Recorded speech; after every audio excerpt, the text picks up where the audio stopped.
I would not want to run a table for me. That's all I'm going to say. And we are live. Hello, everybody. Hey. Hello. Good evening, all of our How are friends we? at How are home. Like Konnichiwa. both of yous. Hey, Josh, we miss you, buddy. All right. Already. Uh, cold drink. And we are ready to rock and roll. So, good evening, everybody. Welcome to Denver in Darkness, a chronicle for Vampire the Masquerade 20th Anniversary Edition. I am JD the ST. As the name may give away, I am the storyteller for this nonsense. And these are my players. Everybody say hello. Most of Konnichiwa. us, anyways. Hola. Josh, So, I curse you for not being here.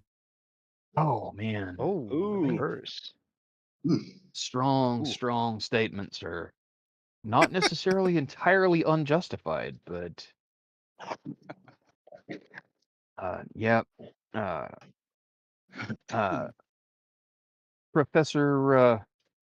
Professor Caleb Louvet will be absent from this evening's story. He's busy licking boots. Oh yes, his sire has crooked her finger, and he has run to answer her call. in reality, the player's little sister is getting married soon, and he has things to do. So, Congratulations. Yeah, that's awesome. But you're still being held at fault for not being here. Oh, 100%. All right. So we had a very eventful session last week. Let's go ahead and get somebody to give us a recap in exchange for a bonus experience point. I'll go ahead and give it a shot, but I don't recall Okay. everything that happened. I know when we started off, we had a little bit of time for people to do some of their own things, because I remember having spent an experience point. But it was after the last lupine fight we had, and then everybody had a couple days of downtime in which, everybody had done whatever they had done. That's not all the things I exactly remember. And then from there, we all eventually got contacted by Merrick, who made a grisly discovery at the Red Note. Ramon asked him to meet there, and Merrick decided that he would, knowing that the Red Note was going to be shut down anyways. He, of course, expected a private meeting, but when he arrived, he found a charred and staked corpse behind the bar. And after getting the group together and doing some determinations, we did figure out that it wasn't actually Ramon, that it was Booth. By that time, was called and had arrived, and he was quite upset by what he found. Roughhoused Merrick quite a bit and demanded to know where Ramon was after we talked a little sense into him and assured him that Merrick had nothing to do with this. Merrick did indeed call Ramon's phone, which we heard ringing inside the Red Note. And when the source of the phone was traced back, it was under the stage. Lifting away the door of the stage that's in the ground, we found half of Ramon's body and his cell phone. I don't remember exactly how we ended off, because I know that we made that shocking discovery. We decided we were going to tell the prince, but I also get a little fuzzy as to where we left off. That's pretty much it. We are dealing with the extremely distraught and frustrated sheriff of the city, Duke. And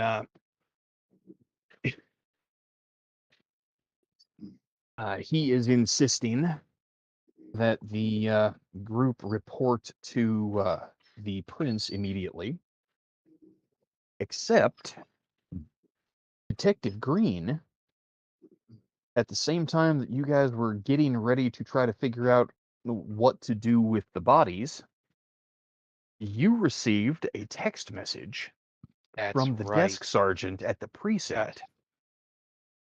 There had been another missing person reported, matching your presumed serial killer and their profile. And the text message confirms that they have found the driver, which, for those who may not be up to speed, we have a serial killer operating in a way that the vampires of the city have taken interest in, whose MO appears to be to abduct a woman, and strangely, the women are not resurfacing, but then the cab driver, Uber, limo driver, whatever, who has been the last person to see the victim of the kidnapping, turns up dead a couple of days later. So that uh, that lead has trumped you and may require your presence elsewhere rather than going immediately to the prince. But that's going to be up to you. But that is where we're starting out.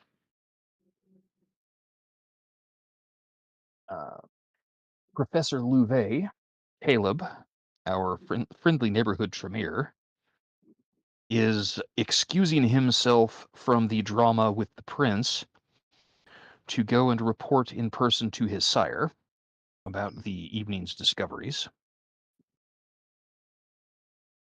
Detective Green, I put the question to you, sir. Are you going to stall the precinct and go with Merrick and the others to see the prince? Or are you going to go immediately to the crime scene and hope that Merrick and the others do okay without you?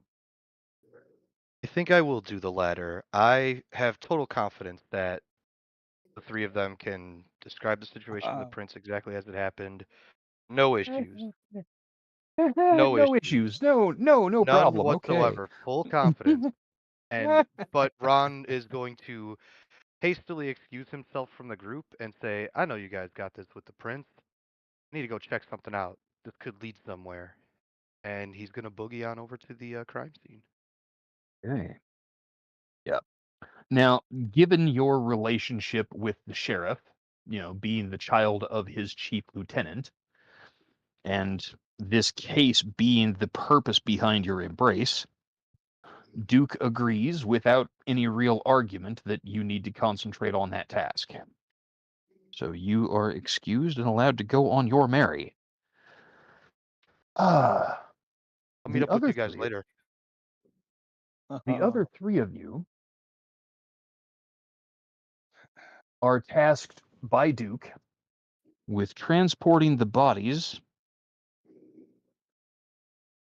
the charred corpse of Booth from behind the bar, and the savaged and severed torso of Ramon from under the stage, and transporting them discreetly to meet with the prince. We're hauling them? The actual Yes. bodies? Yes, you are bringing the bodies. You can't leave them here. Yeah. Gotcha. I mean, some kid might stumble into the place, I assume Duke was taking charge of that. That's all. Yes, he's taking charge by telling you to bring them. Yeah. There Gotcha. it is. There it is. Now, I mean, I know at least Merrick has a resource at his disposal. Ramon has the three ghouls who make up the rest of his band. That they have the band's panel van that you could easily load the bodies into. Just a matter of making a phone call and having the guys bring the van around. Dude, But- my pickup's out front. I'm on the bike and we ain't touching those bodies yet. Yeah, I don't want to involve the ghouls right now because Merrick's not very familiar with, how that necessarily works. Too intimately. All he knows is that they're dedicated to Ramon. He does not want them to maybe chance scene. So I will ride with Kyle and we can load the bodies into his pickup truck. Okay. I'm assuming, Kyle, that you have a tarp in your vehicle to keep them covered. We can get a tablecloth or something. Well, good news is, under the circumstances, it doesn't have to be a very big tablecloth. Oof. Yeah. Oh, Cheap sorry. shots Sorry, are Merrick. fired. Wow. Sorry, Merrick. Too Whoops. soon, man. Too soon. All right. So yeah, you pull the truck around to the side door, wrap the bodies each in a couple of tablecloths, duct tape them all around so that the tablecloths don't come off in transport, and then carefully load them into the back of Kyle's truck. Duke observes, stays with you guys the whole time, and then leads you across town to an unassuming building. Can I talk to Kyle as we're driving? Sure, absolutely. Listen, you've got my back, right, Kyle? Yeah, man. Because Shit's going down. That's not cool. the way I see it, trouble seems to be following us. And every time we reach out to the cam, there's an excuse or a reason why they can't help us. So we're going to listen to what these people have to say. But that doesn't necessarily mean that we got to do exactly what they tell us to do in the way they tell us to do it. But I think, as Caleb said before he left the bar, for now we got to play nice. And Merrick starts to crush the handle of the door as he's talking because he is fucking livid, confused, has no idea what is going on. But if I get out of control or lose my temper, you have permission to help them hold me back. Okay, man. I can do that.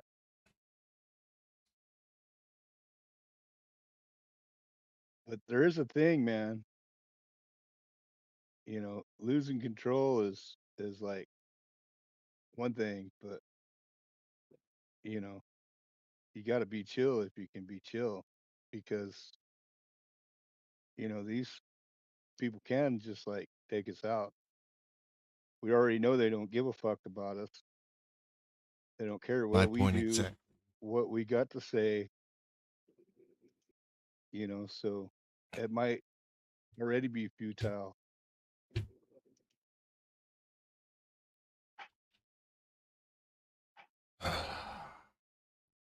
We may have no chance before we start, man.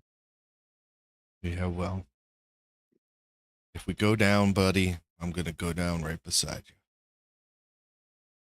That's what revolution is about. Let's Bring on the let's sun, not say man. that word once we're in there.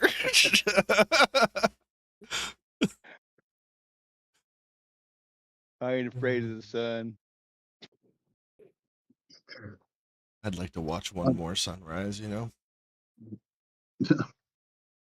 To interrupt real quick, if we might have comms. I don't know, like nowadays writers have comms on. You might be able to talk to me if you want. Let me hear what you want me to hear.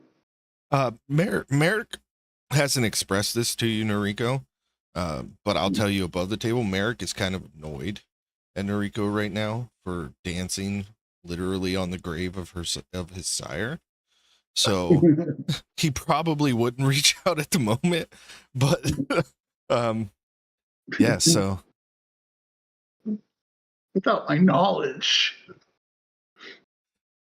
you told us you were dancing after and I was flipping the damn thing. No. I was dancing when you were attacking, when you were ripping up the boards. And I jumped off the stage. Okay, I misunderstood it. Just because I of did when you too. said it. because of when you said it. It was like you were explicitly stating that even after we found out, you were in the background still dancing. Yeah, No. that's how I read it Yeah, too. that's how it came across last week, Will. I'm sorry. Was that you were That's not what you happened. were okay. Well, I'm glad we got that cleared up before we went any further. Hell yeah. Okay, but yeah, that's just all. I wanted to make sure that me and Kyle were on the same wavelength as we were going in. If you remember, I said I was dancing on the stage, and then you said you came over and started ripping it up, and I said I jumped off the stage with a cry or a squeak or like ah. Yeah, I remember that part, but then like as we kept talking and stuff, you kept saying that you were dancing still. No, definitely not. Okay, yeah, Alright. no, we're good then. Yeah. Yeah. All good. So if that pretty well covers the content of your conversation with It does. Kyle, you actually pull up behind a building. You're kind of in the alley behind this building.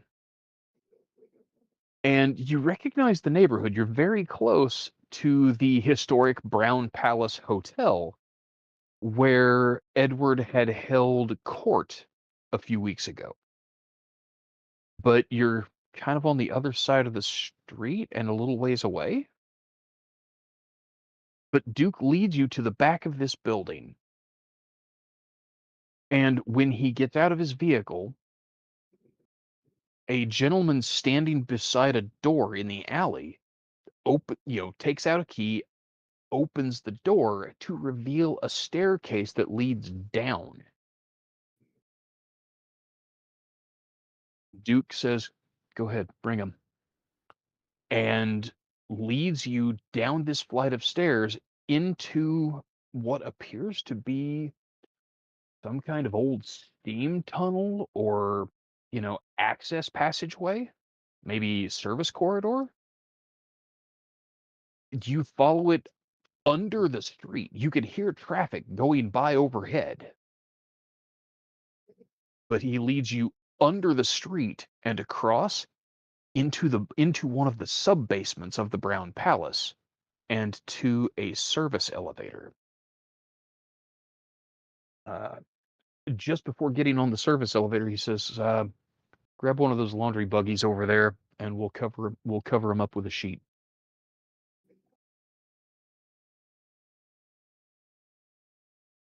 Okay. Okay, we can play. All right. You get the bodies into the laundry bin, cover it with a sheet, get on board the service elevator, and go to the top floor of the building.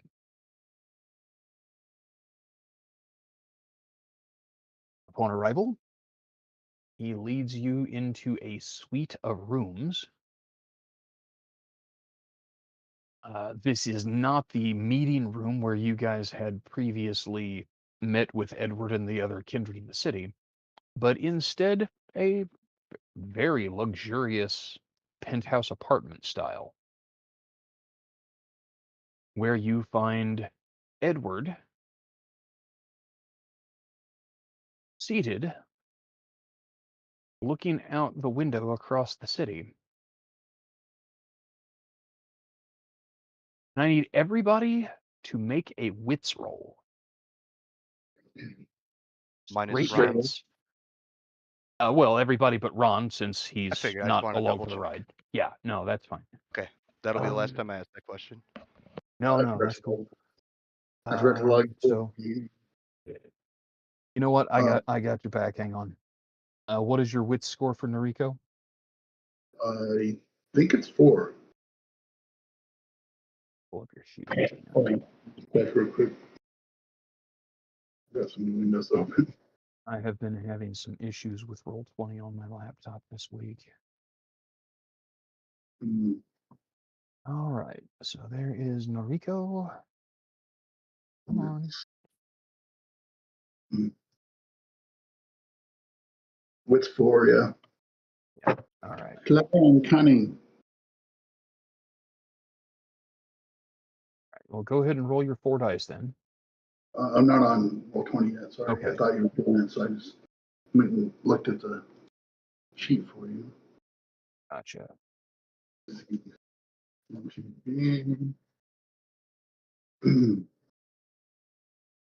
don't want to roll it up. No, it's fine. I'm just, like I said, I'm having to fight with my computer. You want me to roll for you, Will? I'm there Go ahead. now. Go ahead, Frankie. I got it. 6565. Nice roll. Okay, very good. I only got one success.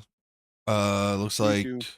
yeah, Kyle got one. So, 1 success for Kyle and Merrick, and 2 successes for Noriko, which is sufficient. None of you lose your shit, but you are all somewhat surprised Hmm. when the figure standing beside Edward at the window turns to greet you, and it is Booth. What the fuck? Merrick just stops dead in his tracks, like pushing the cart. Duke I see dead people. freezes. But, Booth, what are you doing here? Well, Edward said you had business that concerned the family.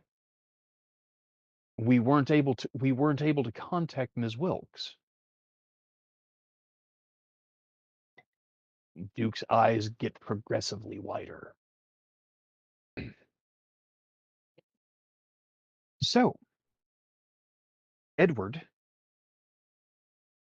stands and turns to face you all. So, you contacted my sheriff with an urgent message that you needed assistance at the Red Note. He contacted me that we had urgent business regarding my family, but would not say any more over a cell phone. What is going on? Well, Duke is stunned speechless. He says nothing. He is just gawking at Booth.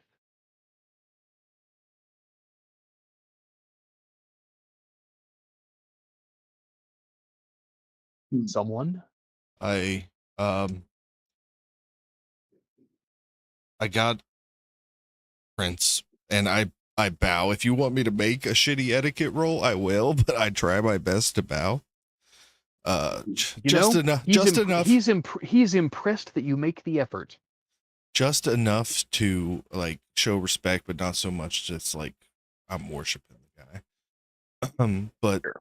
I got dead thoughts and etiquette. I might as well use them. If you'd like to make a roll and see how impressed he is, let's see how we do. I can't wait. What would that be? Charisma etiquette? Let's call it a charisma plus etiquette roll.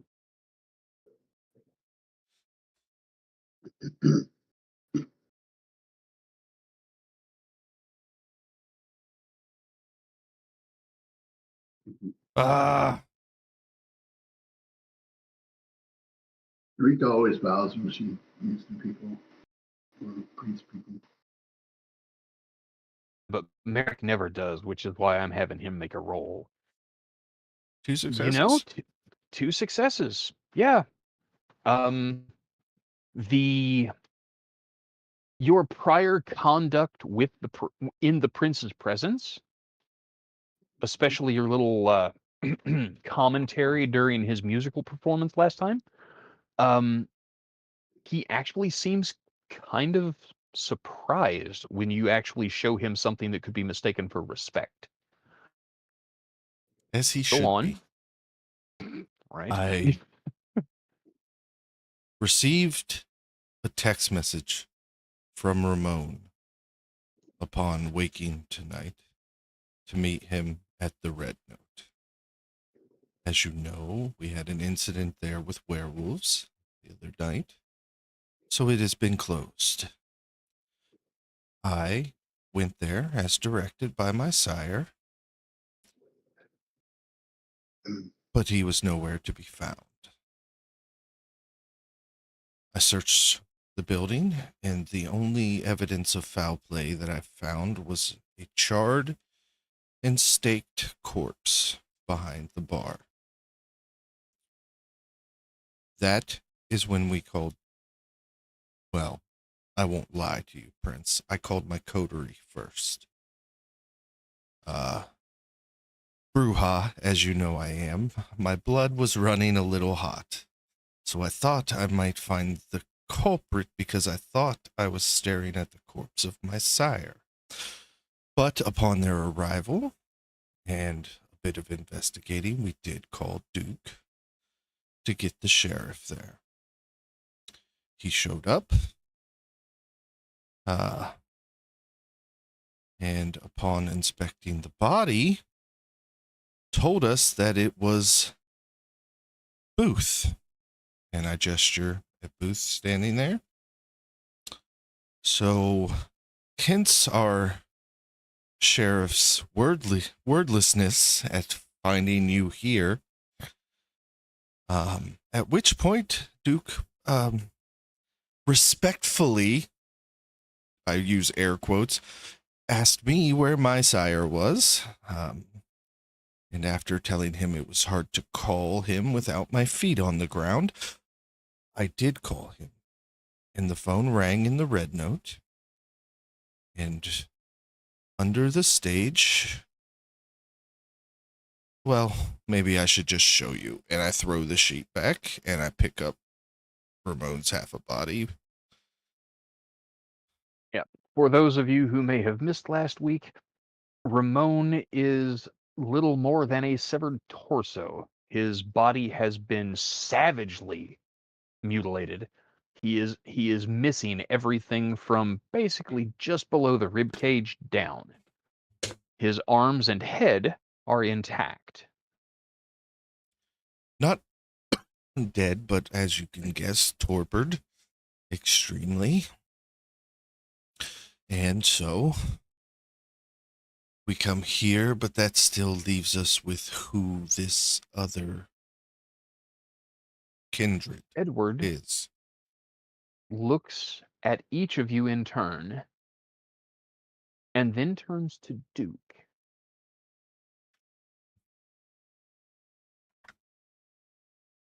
You misidentified the body? Duke abases himself in front of Edward. You have never seen this behavior from him. Sire, I was certain that it was Booth. I, I did as you've taught me. I used the spirit's touch. I knew that Ramon had been present. I sensed that it was Booth. It was, but I sensed a third presence, but I couldn't identify the third presence.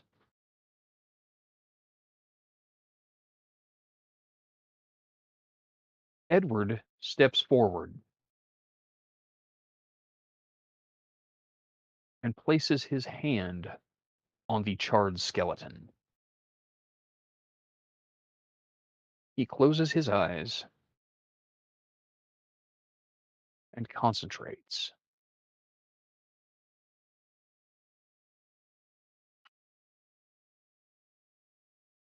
A minute passes, and then two, until he finally opens his eyes and looks around.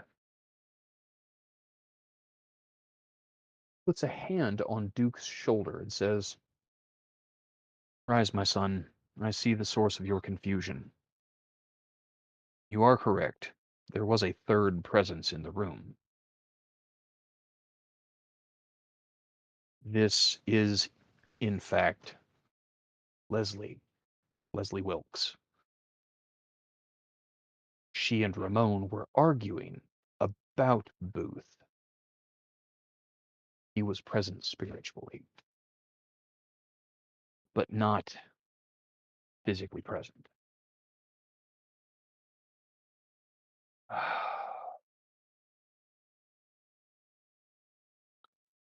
However, I find it interesting. I believe there is a question of timing. You say you received a text message from Ramon tonight. Yes? Almost immediately upon waking. Text message came in right at sunset? Or it was waiting for you when you awakened? What is the timestamp? I didn't look at that. I pull it out and I look. Yep.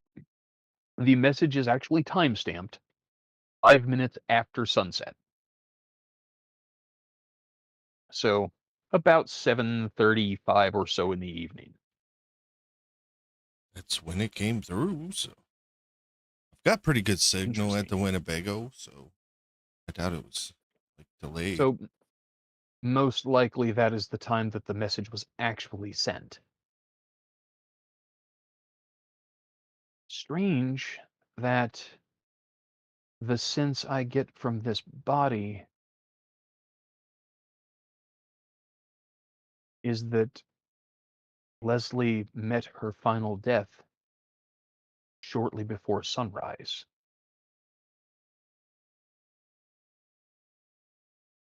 It was morning, or nearly so, when she and Ramon were arguing.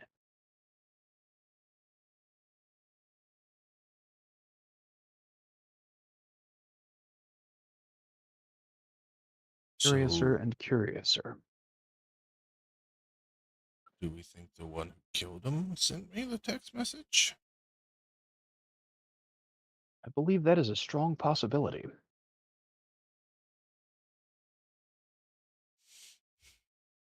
He then turns his attention to Noriko and Kyle. What of the two of you? Do either of you have anything to add? Did you see anything when you arrived at the Red Note? Did you discover anything inside the Red Note? I did not. I would be standing just stoically, silent, and probably. You say that you were standing stoically and silently, Yeah. and Duke turns around and looks daggers at you. But he is behind Edward and does not say anything.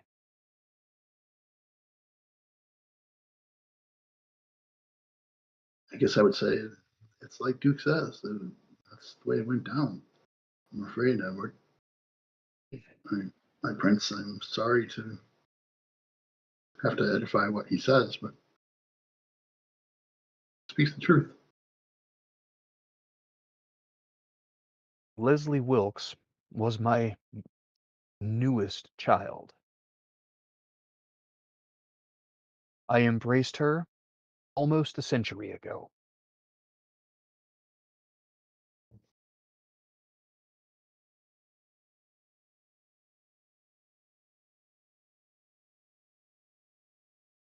It was very important to me.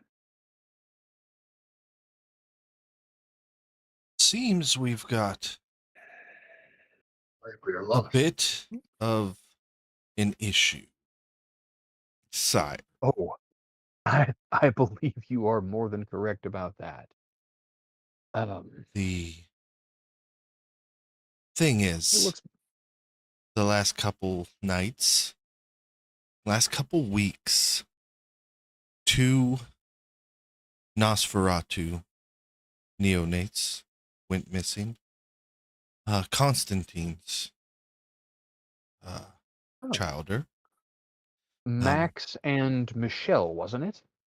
Max and Shelley. They were grit my presented teeth the at recent him not court. even having the respect to remember their names. Well, Shelley is typically short for Michelle, so he's just stilted and formal. Okay. But I didn't hear Michelle. Yeah, he said Michelle. So, okay.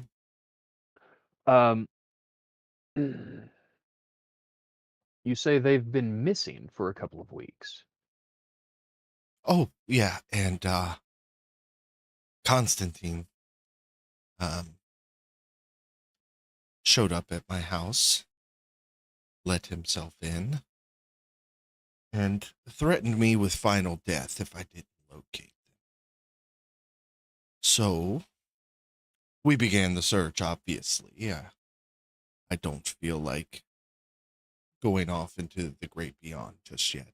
And we went to their house, we did some investigating, and werewolves showed up. And when we thought we escaped, we went to Kyle's business, and werewolves showed And up. this was the confrontation at the shop. Yes. Yes. The one where we called Duke, and he told us to call humans, not that they showed up in any kind of timely manner, but we survived, as you know, and then 3 nights ago, the werewolf shows up to the Red Note, and I killed him. And we have to, it seems, between Nosferatu and werewolves that trouble seems to be hunting us down. And while this is, yes, mostly our problem, and I gesture towards my coterie, it seems like a big problem for the Domain and the Masquerade here you are recently. Indeed correct. So, have you heard from Constantine? I have not. I actually attempted to reach out to him earlier this week to follow up regarding the recent werewolf attacks. He, having a well-deserved reputation for a talent for information gathering, it seems odd to me that he would try to impress you into service to locate his own children. That is out of character, to say the least. And maybe you're not connecting the same dots I connected, because it just so happened the first place that anybody would think to check is their house, right? And we show up and there's the werewolves. And they just know that not only do we hang out at Kyle's establishment, but where it is exactly to show up a half hour later and terrorize it. And it's all information that a Nosferatu of some power might be able to obtain quite easily. Agreed. This is indeed suspicious. Constantine has been a source of concern for me for some time. I had thought that having gained permission to embrace not too terribly long ago, that his debt to me would help keep him in line, but instead, it seems he has continued to stray further afield. He turns and looks at Duke. When is the last time you saw Constantine in person? Duke shrugs. I've not seen Constantine in person since you held court, sire. Really? Booth, what of you? Booth is looking at the bodies, and his eyes keep flipping back and forth between them. He looks up when Edward speaks his name, and I'm sorry, what? When is the last time you saw Constantine? He came to my nightclub last week, 8 days ago. And what did you discuss? Booth looks a little uncomfortable. And he says, we spoke of Ramon and some business at the Red Note. 8 days ago. Yeah. So prior to the werewolf attack,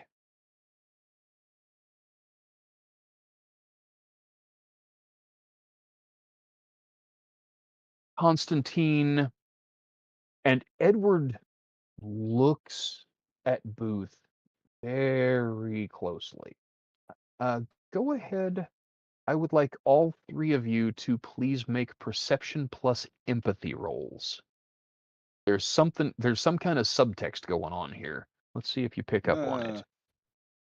I know an empathy roll is not going to be great for much of any of yous, but let's see. Hey, Hey, got a success for Kyle. 2 successes and on 2 successes for dice. Merrick. Brilliant. A 9 and a 10. Well done, sir.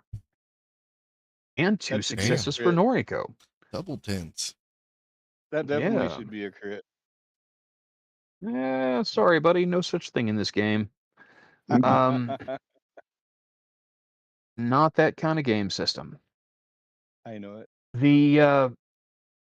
Yeah, all three of you definitely pick up. Edward is watching Booth's reaction way too closely.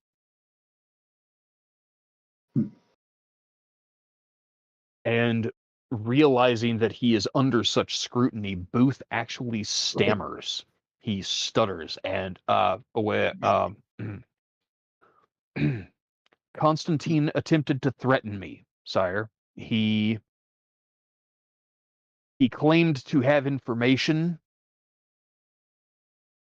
that would compromise our relationship. Oh, did he? Did he really? Merrick? Noriko?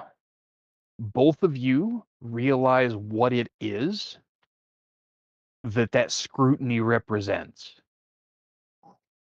Noriko, you have heard about this from your sire as being a trait possessed by many Elder Toreador. Merrick, you recognize it because you've been on the receiving end of it. You're pretty sure Edward is listening to Booth's thoughts. That's crazy.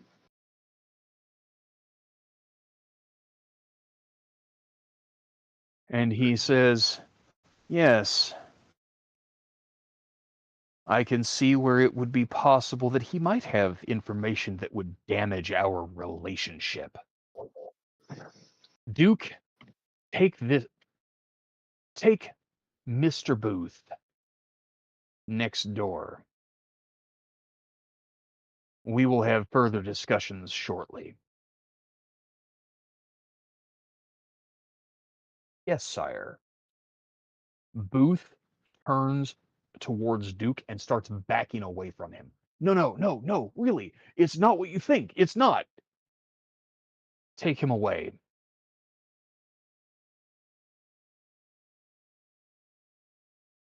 And he turns to look at the three of you.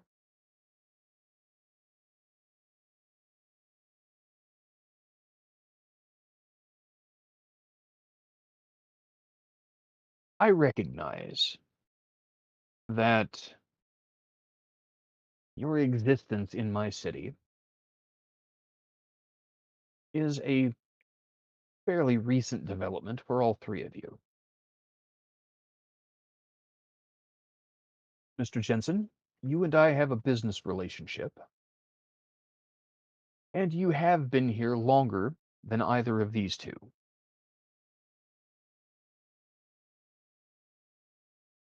Yeah, your lordship. I have. I Can I make appreciate. some kind of roll to sense that Kyle is under some kind of effect when he says that? Because that seemed a little too amicable to me. That didn't sound like he was faking it. Meanwhile, I'm Well, thinking of sugar and spice and everything nice.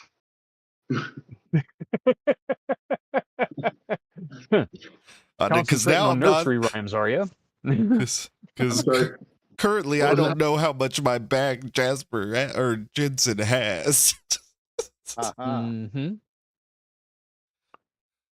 Okay, go ahead and make that same perception roll, sir, since you don't have dice for empathy. Let's see what you get. Certainly not going to be a 9 and 10 again. No, you never know. Nope, 2 fails. Yeah, no. At least it wasn't a No, botch. it's not a botch. You're okay. You're not quite sure how to read that dynamic.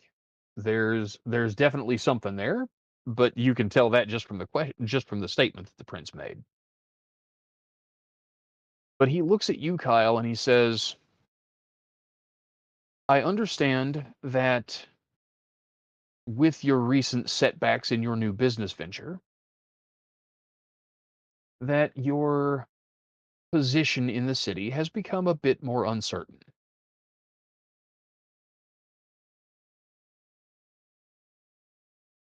Understand, I am quite pleased with how you all handled the lupine situation at your establishment. Can I ask you a question, Your Lordship? I suppose. How come you guys aren't backing this up? How come we're not backing you up? Whatever do you mean? We obviously need help. These things are like hunting us, but you guys let them hunt us. Do we? Don't Do we truly? don't you run the city? Oh, The night you Jesus were attacked. Christ. Yeah, great big stones on that one. Ahem. The night you were attacked at your shop, you contacted us by phone from your establishment in Evergreen, a 30-minute drive from where I and Duke were that night. You contacted us in the midst of your confrontation with the lupines. There was quite literally nothing that either of us could do to reach you in time to be of aid.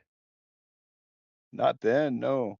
But you could have hunted Since them and killed then, them. my activities and those of the sheriff have been bent towards identifying and stomping out our new lupine infestation. In fact, Duke was able to localize and slay one of them just 2 nights ago.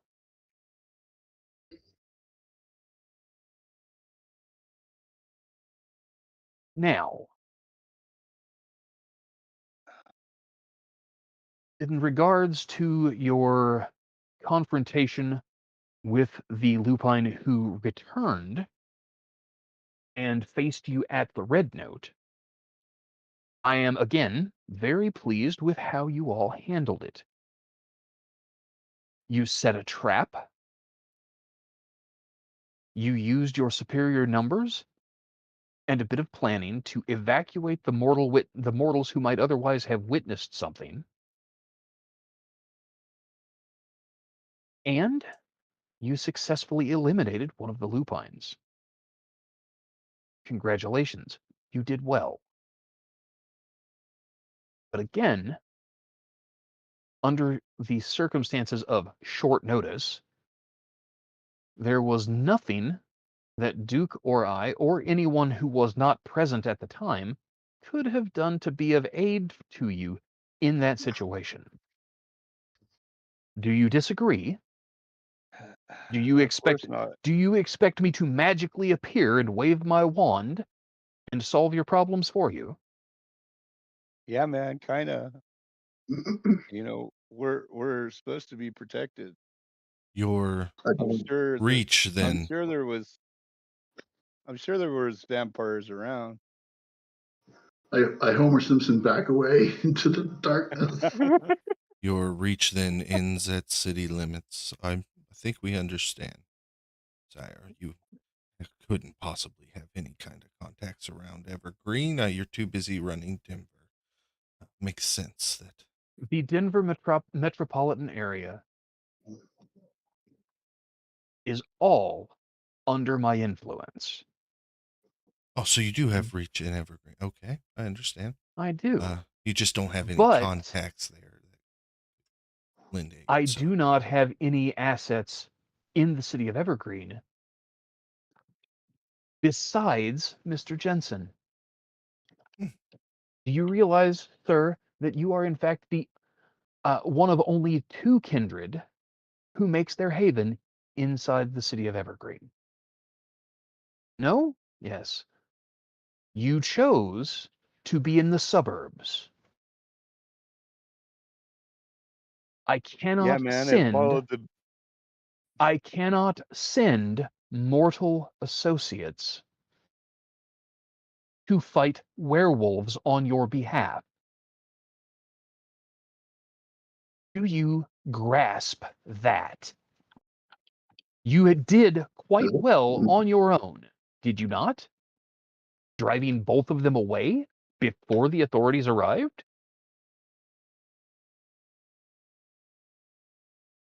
You, in you're fact, Yeah, we did. slew one at the Red Note after successfully clearing the room of mortal witnesses. In truth, at this point, with 2 such confrontations in such a short time, you now have almost as much experience facing and fighting the lupines as the sheriff. It is very rare that their kind surface in the city. I do not know what has brought them to our doorstep at the moment, but I assure you, finding out is most of what I have been doing for the last 2 weeks. Now, if any of you feel like you can do a better job of protecting the city from them, by all means, you feel free to step up and try to take my place. Thank you. No, thank you. Bye bye. um He turns and looks at Noriko. Sit down, child. What Oh she man. sit down? Yeah, he You know, he says, said, sit down. I sit down. Merrick's gonna step forward and be like, Prince Edward, whatever is happening, it's not. My sire was killed. The establishment that I have pretty much called home is wrecked. But as much as this has been a problem for us, gesturing at my coterie,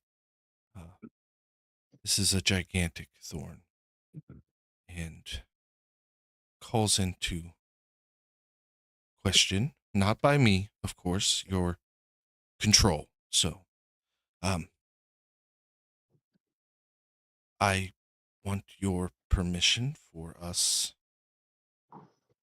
to start aiding in figuring out what is going on and who is trying to kill us. By all means. He turns and he looks at Kyle and Noriko. Would the 2 of you please step out of the room? I need a moment alone with Merrick. Of course, your worship. And I bebop on purpose out the door. I was going to say, I spend a point of celerity and leave. Zip Thanks. gone. You do. Right. You really got my back. Serious, by the way. I'm Hey, 100% man. serious. When the prince of the city says he wants a private moment of your time, you know you have done stepped in it, sir. Mm. Too bad we can't stay. Yep. Yeah. Yep. Yep. Yep. When the Pick me up door some closes Chipotle. behind them, you are left alone with Edward. For the first time, I am gonna say that I'm not going to like shrink, or I've got 5 dots of courage, so I'm still standing tall despite the circumstance. Yeah. So do I. Oddly Just no. enough, yeah, right. Oddly enough,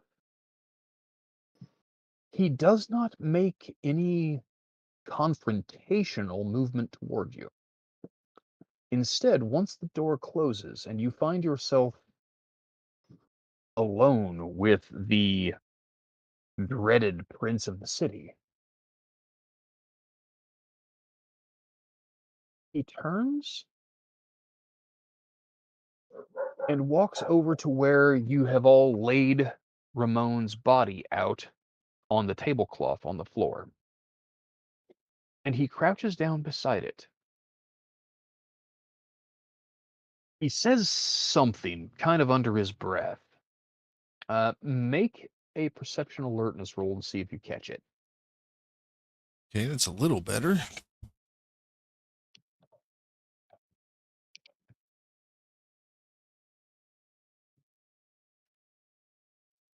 I forgot to put slash in there. Of course I did.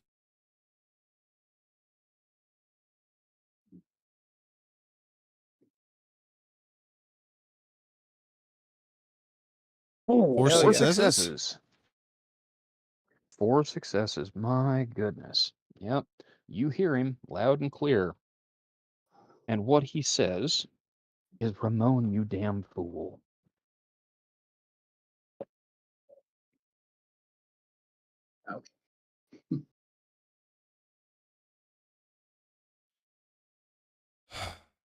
No argument there.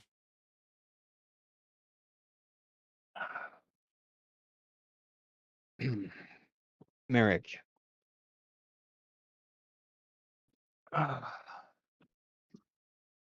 I find myself in a position that is unusual and uncomfortable for me. You represent something of an irregularity in my domain, as I'm sure you're aware. 1 of 1.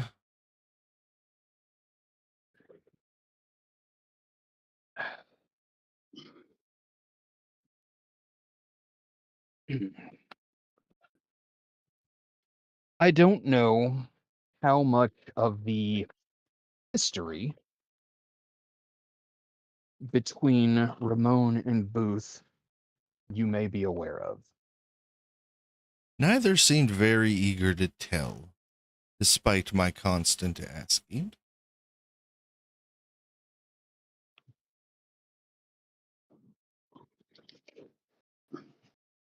Up until about 3 years ago,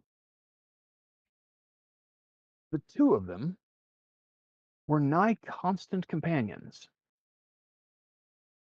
They spent their time together much as you spend your time with your coterie. Being of similar age, they and shared interest, they spent a great deal of time together. Until just now, I had not realized their genuine intentions.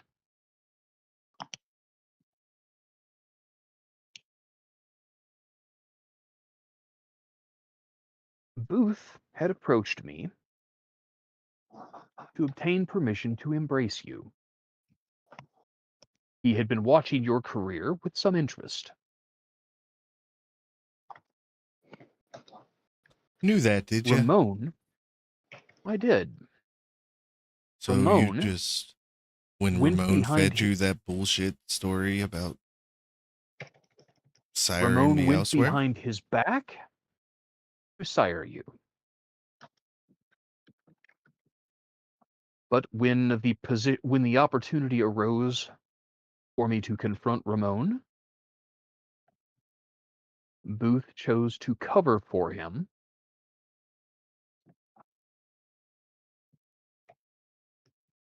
And I was placed in a position in order to appease Booth's sire to allow matters to stand. Now,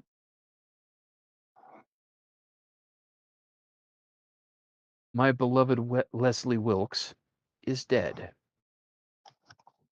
You are incorrect. Ramon still lives. I am quite curious, though, why he was left alive. Come, look here. And he actually kneels down beside Ramon's body, and he rolls Ramon's wrist over. And you see something that you had missed in general because of the state of the situation, but also partially because Ramon's jacket partially hid the detail. What you see is that his flesh is somewhat desiccated. You already knew, based on Caleb's observation, that all of the blood had been taken from his body. But what you see is a pair of puncture wounds consistent with a vampire's fangs.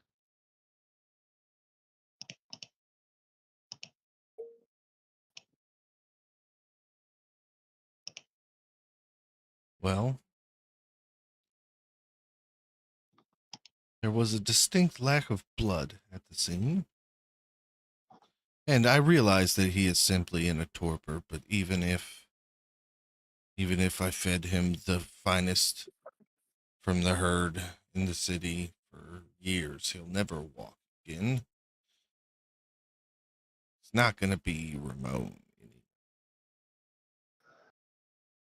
I agree with that assessment. However, reviving him may be in our interests. He may be able to tell us what happened at the scene. You see, while the lupines can be incredibly strong, I've never seen one of our kind torn apart this way by their kind. Won't he be in absolute agonizing pain? Edward looks up at you and just smiles. Why, yes, I believe he would. Man. Wow.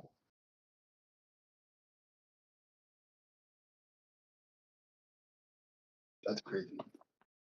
Perhaps he'll have some answers. But that's no life for a Bruja. I agree. So, after we get our answers, I want you to call a blood hunt on Ramon.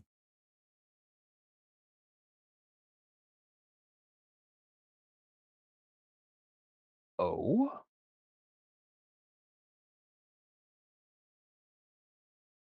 I am seek your fascinated to permission. hear your reasoning.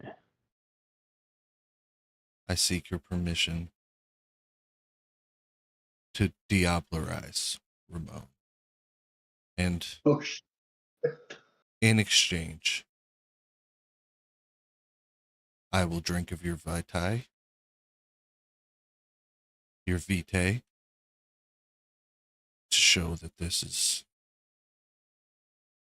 not a disloyal ask, but if something was powerful enough to do this to Ramon, I could use a bit of a boost.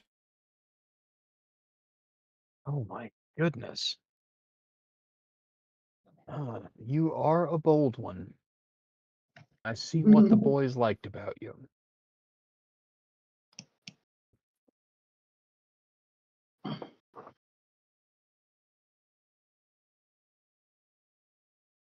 Very well.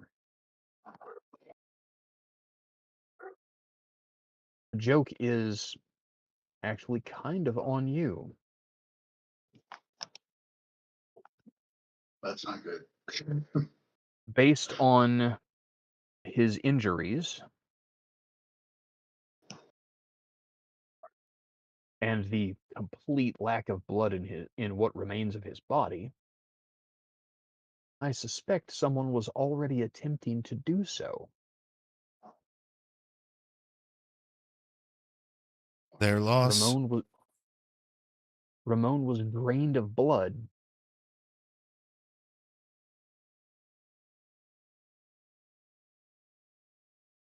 I don't know when the last time you talked to Detective Ron, but diablerie seems to be going around the city, so. Really? Hmm. Well, I know there all these strings are just coming together, so. they certainly seem to be. I can't decide if it is a single foe working multiple angles, or if it is multiple enemies taking advantage of the chaos being sown by others to try to move. I will tell you right now that while I am highly suspicious of Constantine, given the circumstances, that I also realize that whoever is doing this benefits from us being suspicious of each other and at each other's throats. So I am willing to see otherwise on that situation, but too many lines are pointing that way. But you know him better than I would.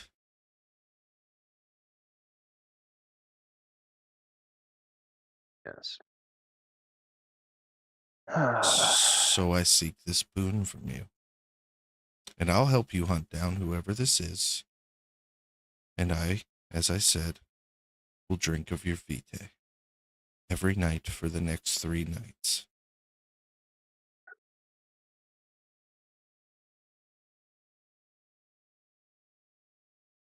No, not for the next 3 nights. It will take at least that long to rouse Ramon from his current state.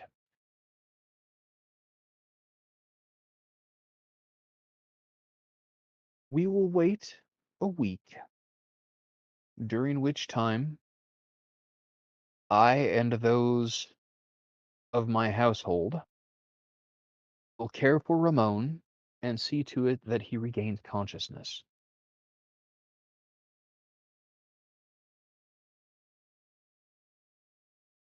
I will give you an answer to this request based on what I learned from him when he regains consciousness. If I grant you this permission, you understand that committing this act will bind you to my city. Anywhere else you travel, the visible stains of diablerie in your aura and the invisible traces of it that will remain in your blood for the rest of your life will betray you as a kinslayer. Within Ooh. my domain, wherein, if you commit this act with my permission, you will be protected from the consequences of such an act. Should you leave, you could be targeted by any prince or any sheriff who encounters you. Oh, I'm well aware. I love Denver. I've got no problem staying. I've got a nightclub to run now, anyways. Yes. I have an associate who will contact you probably tomorrow or the following evening to set up the necessary paperwork to ensure smooth operation of the Red Note.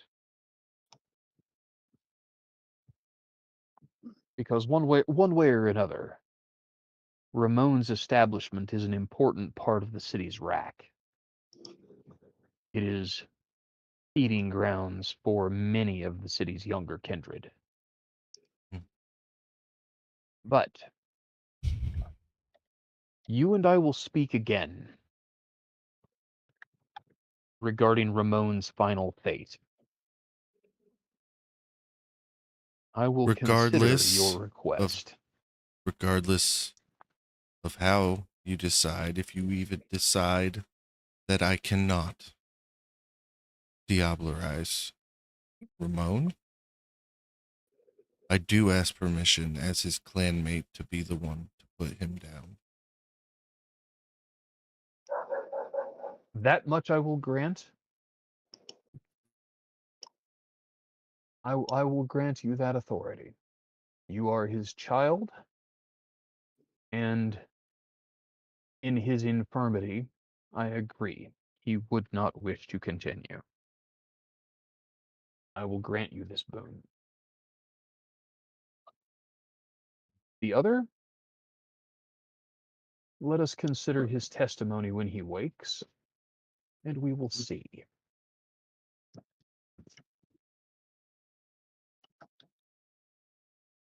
In the That's all I can meanwhile, ask for. in the meanwhile, I would ask of you a service in return.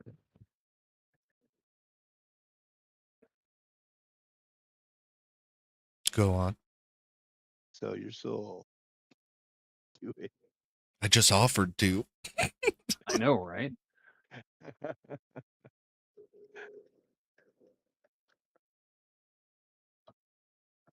I want you to attempt to bridge the gap, the hard feelings between you and Booth.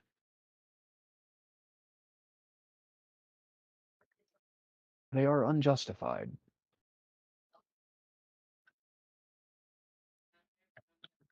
Much like you, I will consider.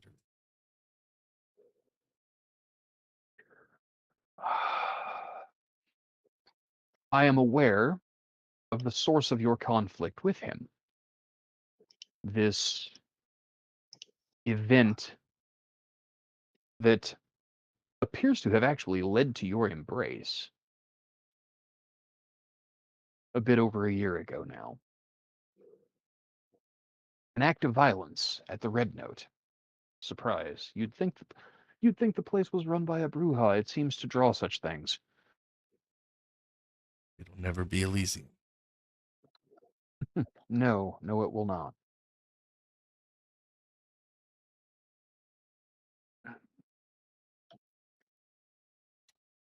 Love you. You see,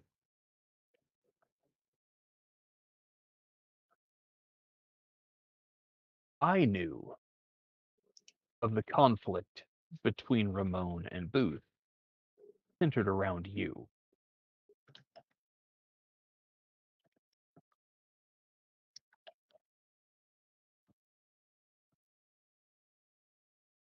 The act of violence that claimed your friend Bruno's life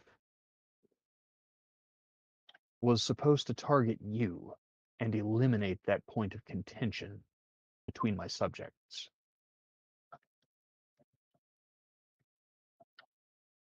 Wait, did I read the room wrong, or did you just say that you did that? The intention was to remove an obstacle to peace and tranquility in my city. Instead, it made the situation worse. I did not directly perform this act. I made the mistake of entrusting it to someone else, who then botched it. Very similarly, botching something else more recently. But that is between me and that servant. I will address that myself. You have proven yourself to be a valuable member of our community, successfully dealing with a werewolf in hand-to-hand combat of all things. I would advise you to be very careful. Their kind are unforgiving. I was banking on it, and I hold up my necklace where I put that guy's tooth on the silver chain. He looks at the tooth, raises his eyebrows, and does something completely out of character. He laughs out loud. Oh, oh, foolish child, truly. I know it's just one. I should have taken both canines, but I'll get it on the next one. If any of their kind see that and know it for what it is, oh.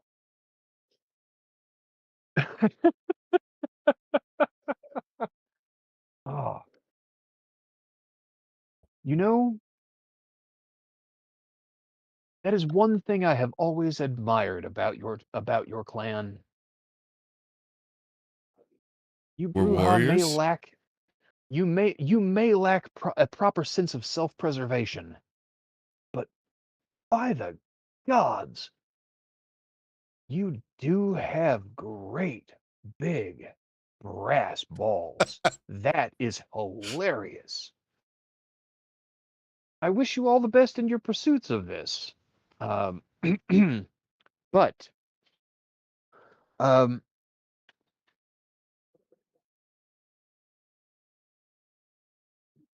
well, gather your friends, get them back in here.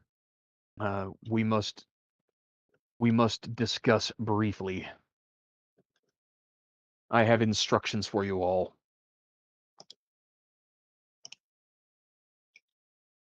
So he gestures for you to go to the door. Obviously, and I go and I gather up Kyle and Noriko. Yeah. Very good. So,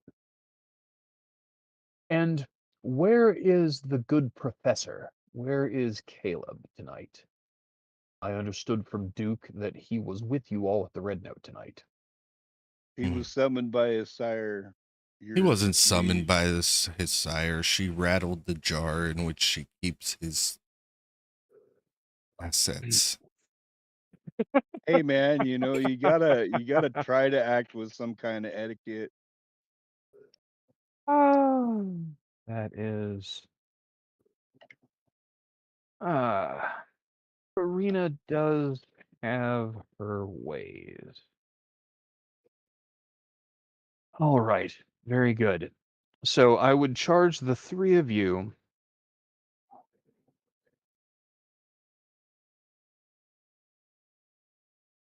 find Constantine if you can. I was getting ready to say, I don't know that Constantine's the type you find. Yeah. Find his missing children if you can.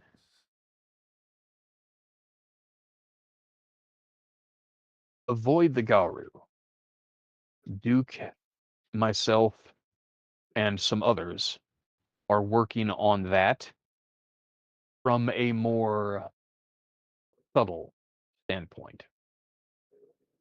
Stay away Sire, from the places. Stay away from the places that they know. I'm sorry, did you say avoid the ragu like spaghetti sauce? Stay away from the places that they know.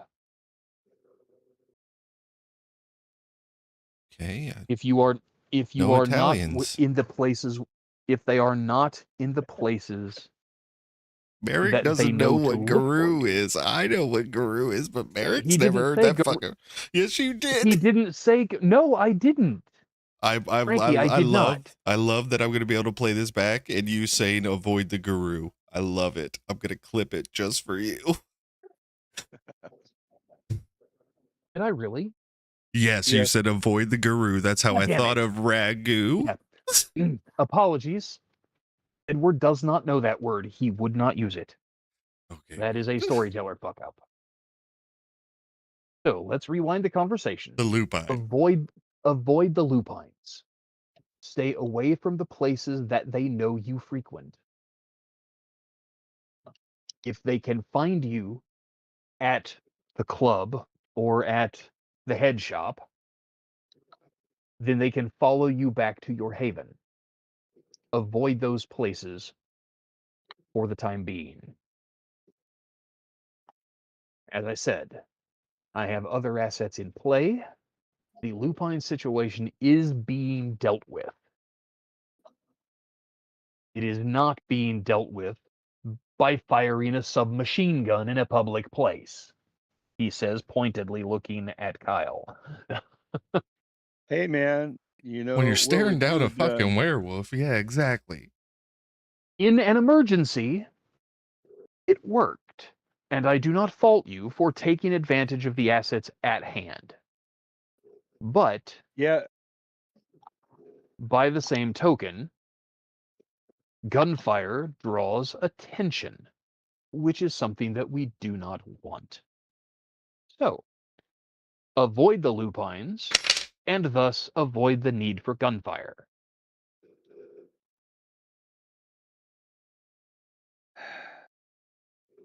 That said, concentrate on finding the Nosferatu, if you can. Assist Detective Green in any way that you are able, because I believe quite strongly that his investigation and the identity of Miss Wilkes and Ramon's attacker are tied closely together.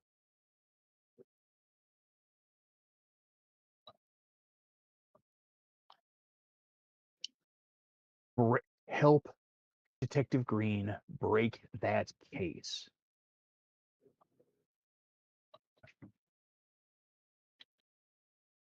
so what's our priority? Follow the evidence. Whatever you find, pursue it. These are your two tasks. Priority: maintaining peace and maintaining the masquerade within the domain. All of my assets are devoted to this goal. Action, both direct and indirect, is being taken to minimize the lupine threat. All possible steps are being taken to find this serial killer or whoever is presenting as a serial killer.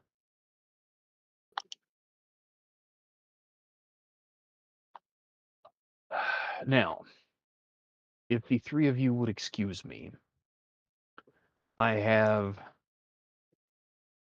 a family matter to discuss with Duke and Booth. Very well. Good evening to you all. Sorry for your loss. We'll do our best. I Thank will you. await word from you, and I escort them all out, and we can go to Ron. Later, your lordship. Later, your lordship. Hey, man, I got no etiquette. None. Zero. Not a Dude, I dot. love it. There's nothing. And I also have 5 bars of courage, so he can eat my ass. I'd probably tell him that if I had the balls. Oh my Bro, I god. thought you were gonna get us all fucked, man. I tried for a minute. I did too, Hmm. but I Yeah. had to go there. Priorities. Yeah. At the moment, having you working on his problems is more valuable to him than having your head mounted on the wall. Yeah.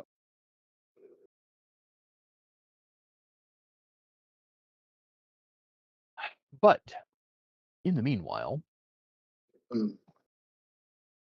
Detective Green, Ron, buddy, pal, my good friend.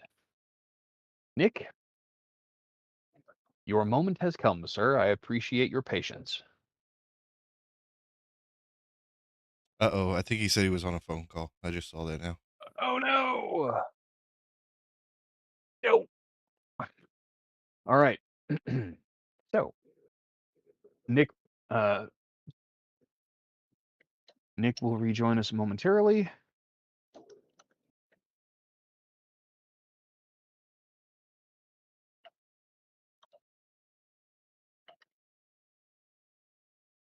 Okay. So the three of you exit the Brown Palace. Do you go back out the way Duke brought you in, or do you leave through the lobby? I don't want to go back the way we came because I kind of want to mentally map where his office is in this building for future purposes. Okay. Yeah, that's easily done. The the building is constructed with a central atrium. Each floor is essentially a balcony with rooms that face outward from the center. So the penthouse that you have just exited, the Brown Palace is unique. It is kind of like the Flatiron Building in New York. It's built as a triangle at the point of a corner in the city.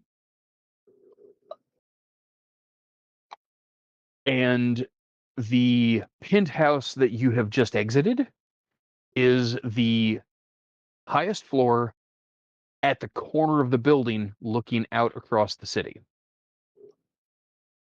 So yeah, there's no question of where that space is or how to get back to it. Um, the interesting bit is that by bringing you up that service elevator and bringing you in through the tunnels, Duke was able to get you and two bodies to that room without being seen by any of the building's staff. Now, you don't know if that was by design or if that was just by knowledge of the building. So that part is hard to tell.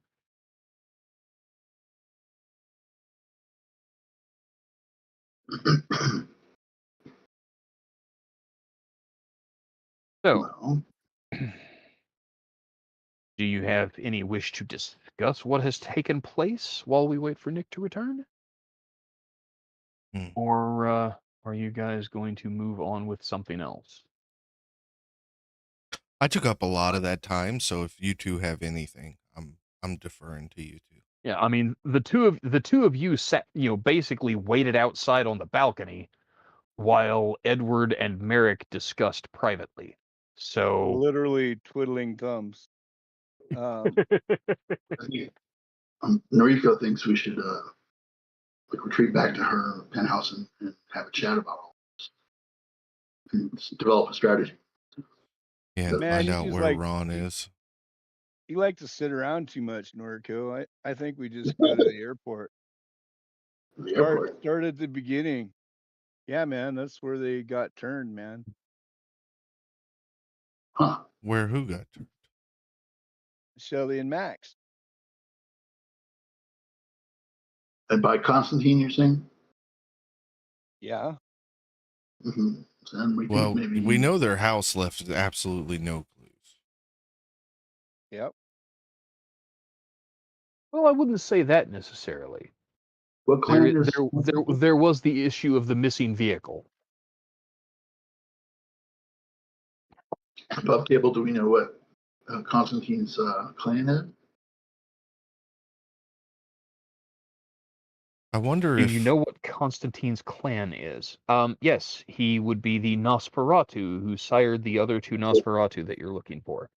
Okay, yeah, I never met them, so I'm a little behind. That makes sense. You know, it sounds like you want to maybe go into the sewers and that sort of thing, which I'm not too terribly excited about, but I guess I'll gear up. I can meet you somewhere at the airport. Ramon gave me Constantine's email. I can reach out. I'm not particularly excited about the prospect. It's probably better than meeting him face to face in case he's, off the rails, frenzied, and going mad or something. I At don't least think try he's it. gone mad. I think I'm not the only one with problems with the Camarilla in this town. Well, I'm sure that's true. That's true. And as Nos having a reputation for being the arms dealers who deal information to both sides, I'm not so sure that whoever's trying to kill us, he's not working for. It's hard. It's a situation. Max and Shelly is our only lead, and all we've got is the missing vehicle, and Ron's not here to help us track a plate. I've got some contacts, but I don't know how much they're going to be able to get back to us. Well, the major thing I need before we venture down into sewers or other exploratory measures is a gun. I need a 45, and I'm going to use the ammo that I got. So Walmart it is before we go anywhere. Well, you're not going to get a pistol at Walmart, Noriko. In America, Walmart's quit selling handguns quite a while ago, and they're not going to find a gun shop that's open this late, but I can make some calls. I would like to leverage my contacts to see if I can get Noriko a gun. Maybe Okay. a pawn shop thing. I've got So, two again, I've it got is- two dots it is in quite late contacts. in the evening. Hmm. If you are willing to do that for Noriko, then please make a. I'm sure one of the guys who charisma- sells me cocaine has a gun I can convince him out of. Right.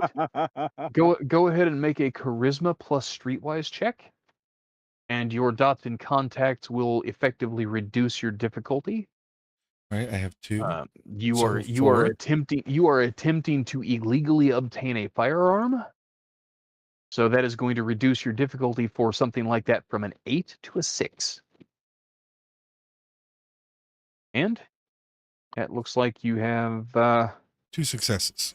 two successes. Okay, Sorry, I was very good. rolling self-control rolls while the prince was talking to not fucking lash out at him. Yeah, you did well. I'm impressed. Wow. Mhm. So, yeah, with 2 successes, you are able. It takes you the 3rd phone call, but you are able to find somebody who can discreetly get you what Noriko is looking for. He is insistent on leafy green lettuce, as it were. No I can, promises of payment later. I can do that. Yeah. Oh, And I also So will offer you a boon, a slight boon for getting it for me. yeah, no problem. okay, I will take very that and good. put it on my sheet.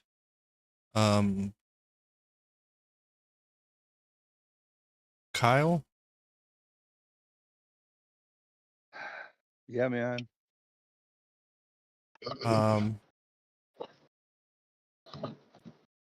I'm gonna ride in your truck.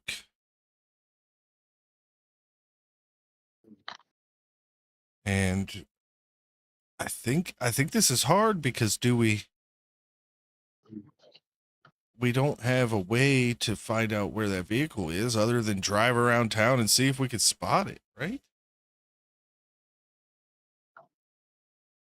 I Which guess. vehicle are you looking for? Oh, the missing vehicle from Max and Shelley's? Yeah. Right. That's our only lead Well, on them. yeah. Well, the information that you were able to gather from their home is that essentially they had packed a bag and taken the car and left. Now, whether that's what actually happened or not is hard to say, but that's what everything pointed to.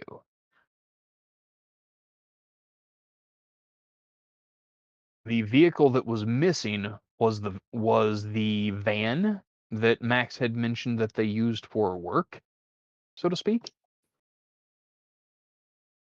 Which honestly, you've never actually seen it. You don't know what it looks like. You just know that he had a van that they used for work.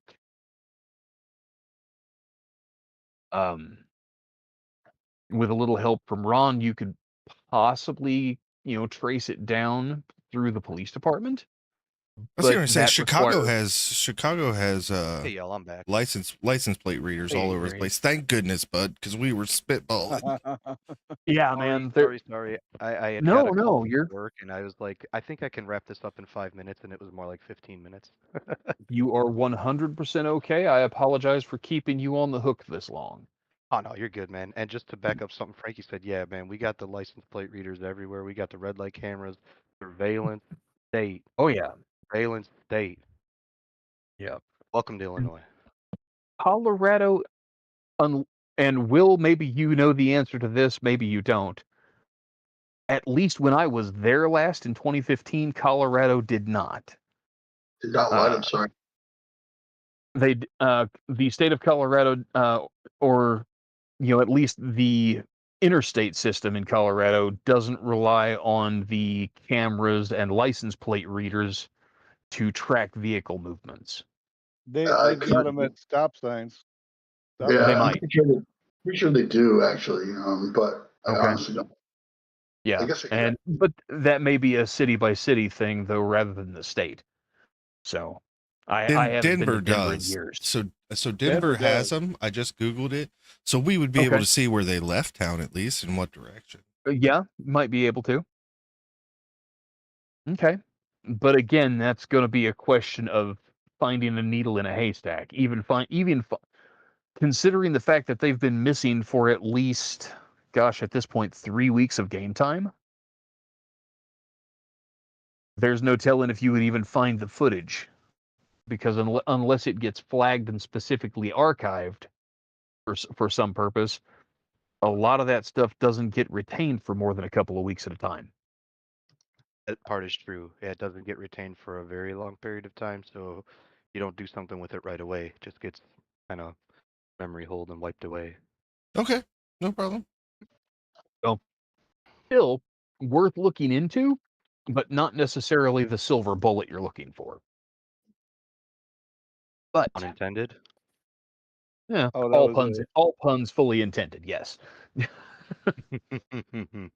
Uh, and no, if anybody's asking, we are not sponsored or in any way affiliated with Coors Beer. Nick, But we did could be? you hear Question mark? did you hear the request I gave the king, Nick, or were you on the phone by then? You were. I was right there in the discussion when you had made the request, and he was like describing to you about the what the fuck is that word? diablerie, how you would be like bound to the city and stuff like that. And I Yeah. had Okay. stepped away right when you had called in the other two. Okay. So you So did that's hear like that. right when I had to step away. Yeah. All Yeah, right. Merrick sold out, man. You know what? I think that Merrick just has personal goals and he understands how to achieve those goals. And, Selling yeah, out's he part sold of it out. for sure. All right. So, gentlemen, I must ask the three of you to gracefully take a back seat for us so that we can Absolutely. get It's Nick's turn. over to Detective Green. It is your moment to take center stage, sir. Shine, baby, shine. Whirl, backflip. Okay. Oh, I think Nope. first things first, as Ron's kind of driving to the scene, he keeps nervously checking his phone. He's waiting for Earl to get back to him. And that's not me telling you you have to, JD. I'm just like, that's his big thing, is he really wants to talk to Earl. But, checks his phone a few times and just drives on towards the scene, thinks about Yeah. some of the horrific things he's seen tonight and what the implications could be. Well, honestly, with these things that have unfolded so far tonight, even just the part of it that Ron is aware of, Yeah. the implications are huge.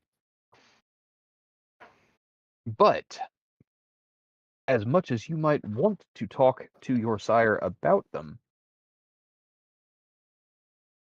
he does not return your call before you arrive at the crime scene. What you find is another scene that is, at this point, very familiar to you.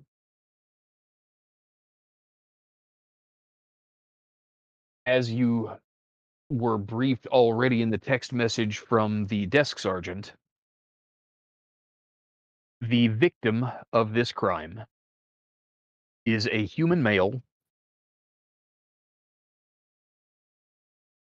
late 20s, maybe 30, identified by bank records and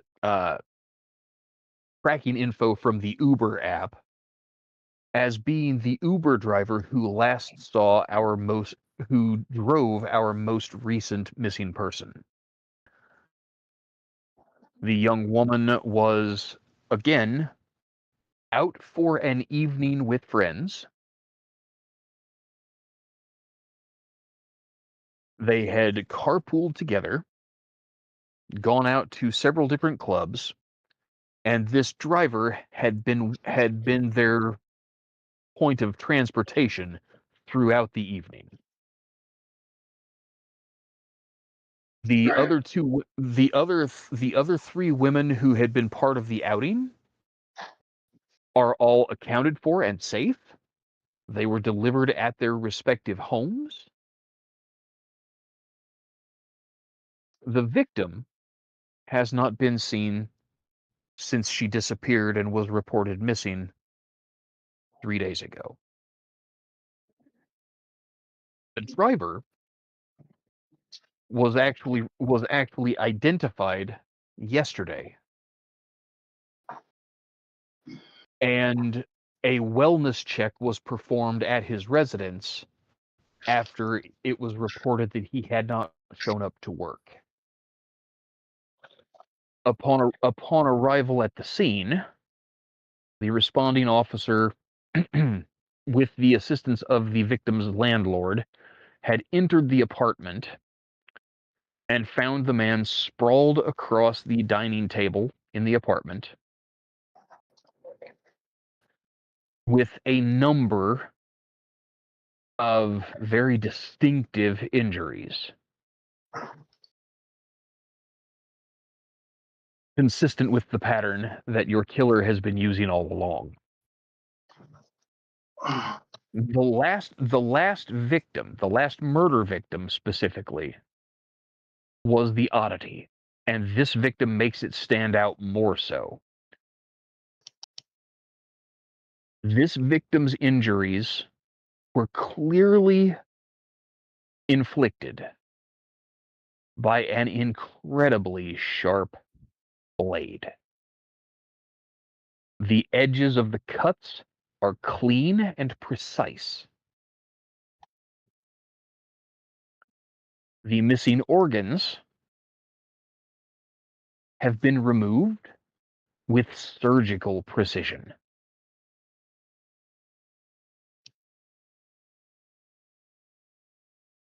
By contrast, the last victim had been torn apart savagely.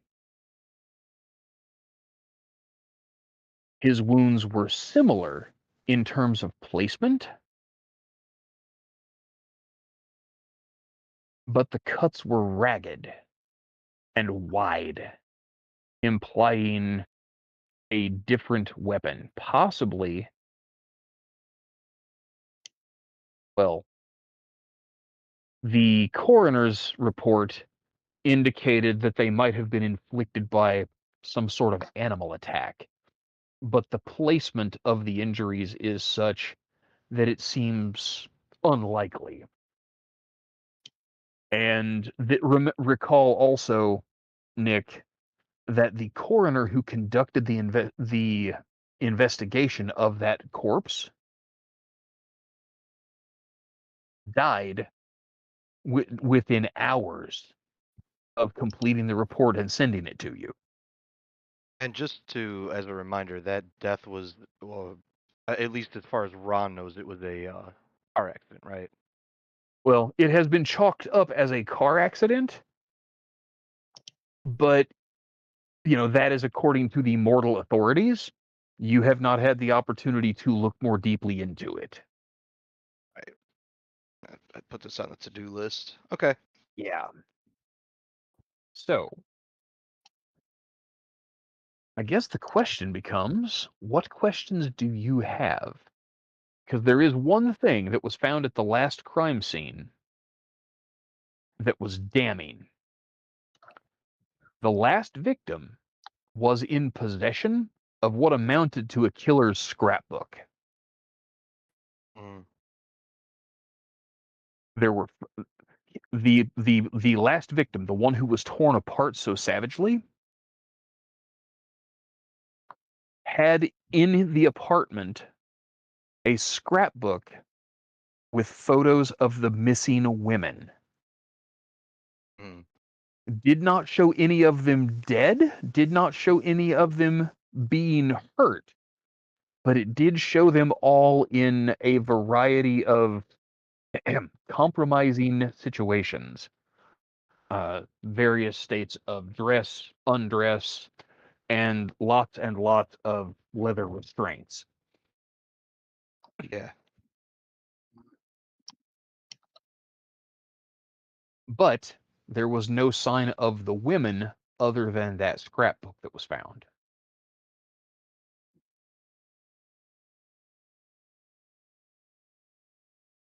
Mm. Probably should have looked into that scrapbook a little more previously, but that's all right. That's something Ron can put on the to-do list. Yep. For now, he's gonna put that other stuff out of his mind, realizing, hey, I've got a fresh scene in front of me. I gotta focus my attention here and do the best I can do with it. All So right. I don't think Ron is probably skilled enough to figure this out, but he might have a stroke of luck if it was like something like an extremely long time.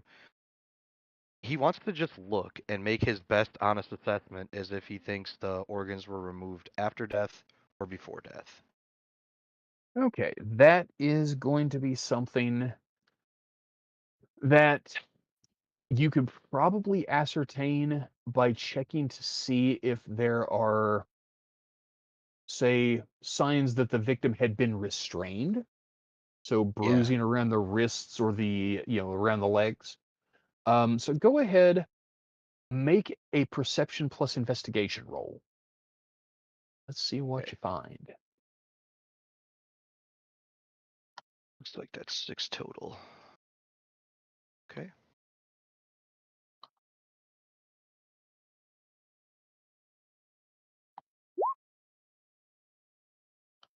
All right. Only 2 successes.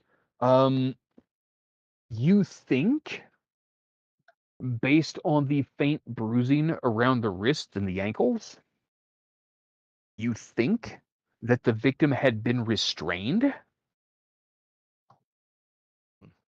which would probably lend itself to the idea that these organs were removed while the victim was alive.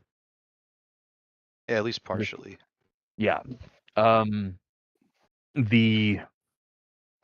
The final cause of death on all of these victims has been exsanguination. Yeah. Poor bastard has been cut wide open and had several major organs removed and bled to death. There has been a question frequently about where's all the blood. There's some, but not enough at all of these scenes,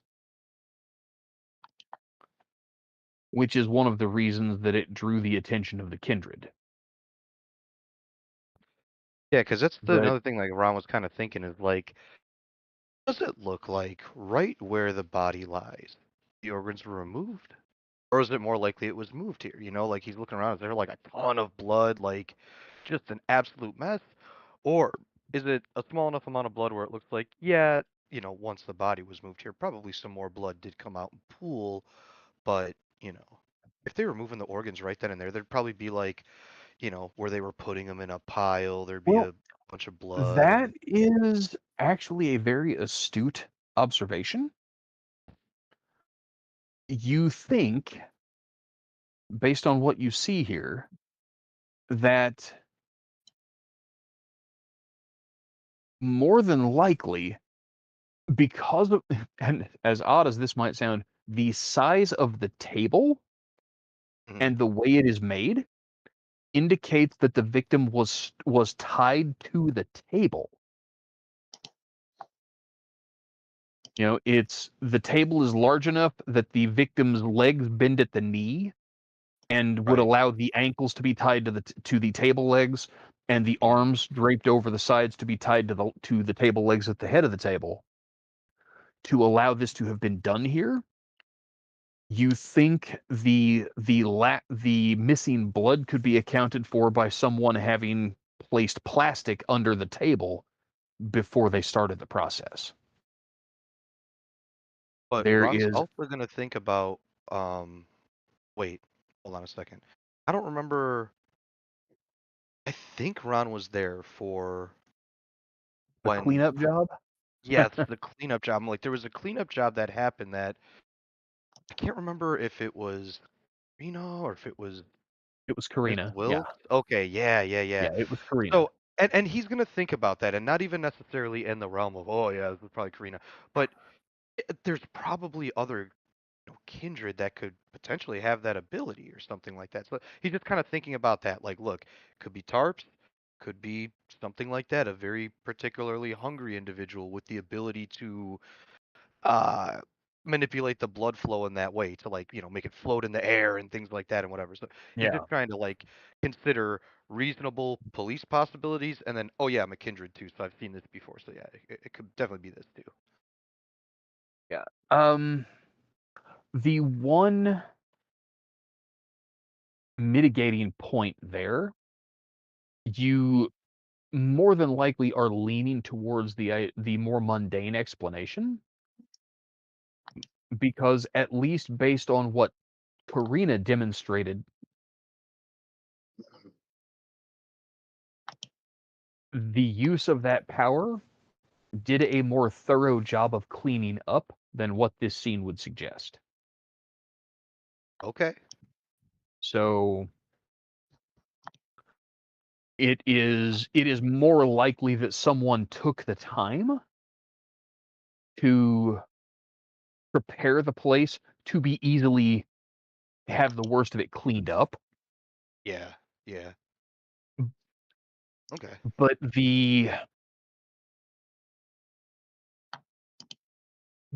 me, you have a dot or two in the awareness ability, don't you? The talent? Or do you Yes, only I have do. alertness? I Make believe I have awareness too. Let me just double check. Uh, make a wits I do. if you have the ability. only if, make a wits plus awareness roll for me.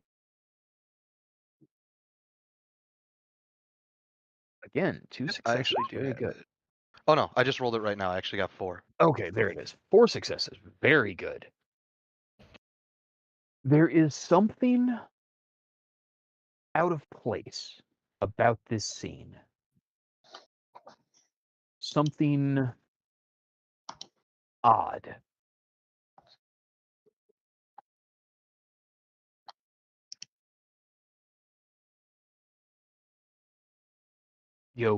Stepping back away from the central fixture of the scene, this is an apartment for one person. It is a one-bedroom apartment with a small dining table. You can see the scuff marks on the wall where the table would normally be pushed up against the wall. It's a relatively small table. It's just big enough to drape a man's torso, basically, across it and tie him to the table legs. And then it hits you. There are scuff marks on the floor, in the linoleum on the floor around the table, that would seem to indicate that there should be 2 chairs at the table.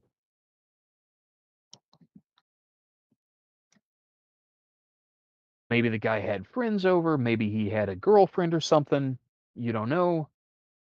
But it looks like there should have been 2 chairs. One of them is present. The other one is missing.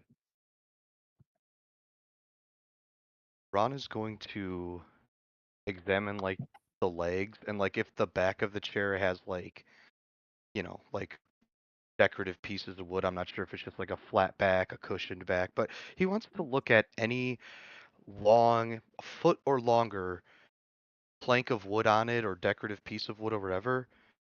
Do any of them look like the steak that he saw earlier tonight? Oh, that's a good question. That is. It is a very good question. Unfortunately, no. The table itself and the chair that matches it are, cheap metal furniture, where it screws together. I mean, it came from a Walmart or something. It has metal rungs, vertical rungs across the back instead of a cushion across the back. Okay, yeah. But it's a really good point, though. But I'll tell you what, at the very the least, significance of the missing chair stands out to you as wrong somehow. given that, and given that the chair is just such a common chair, Ron's worried that he may not fully remember what it looks like, so he's just going to snap a quick picture of the chair. Sure. Now, bear in mind, there are other officers present.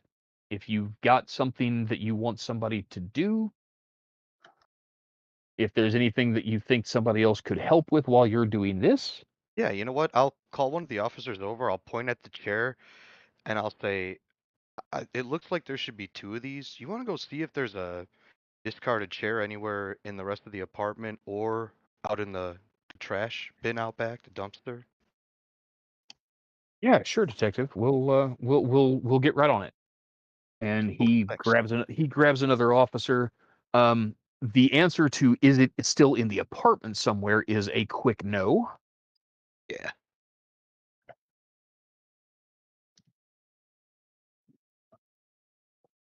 But about 5 minutes later, the officer that you sent out with this request comes back and says, "Hey, we found that chair. It's in the dumpster where it was." And another guy is carrying it. The second chair is surprisingly clean. Like somebody spent some effort to wipe the to clean some blood off of it, maybe. Oh my god, stupid dog.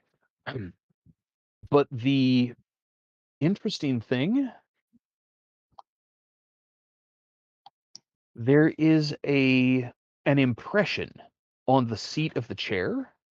Booty cheeks. No, Ooh, all right. I was hoping. shoe print.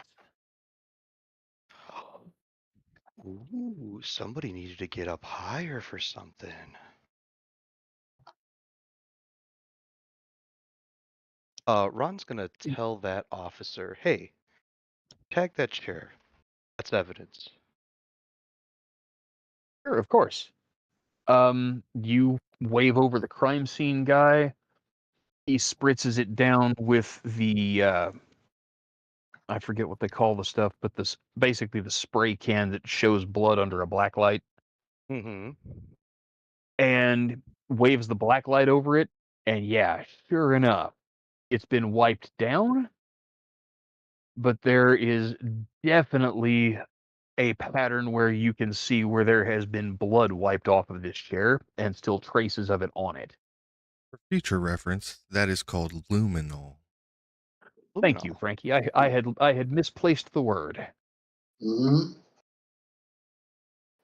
But yeah, they are able to very quickly find that out for you. And yeah, absolutely. This chair was in the apartment when this man was killed. And then And based on the shoe prints,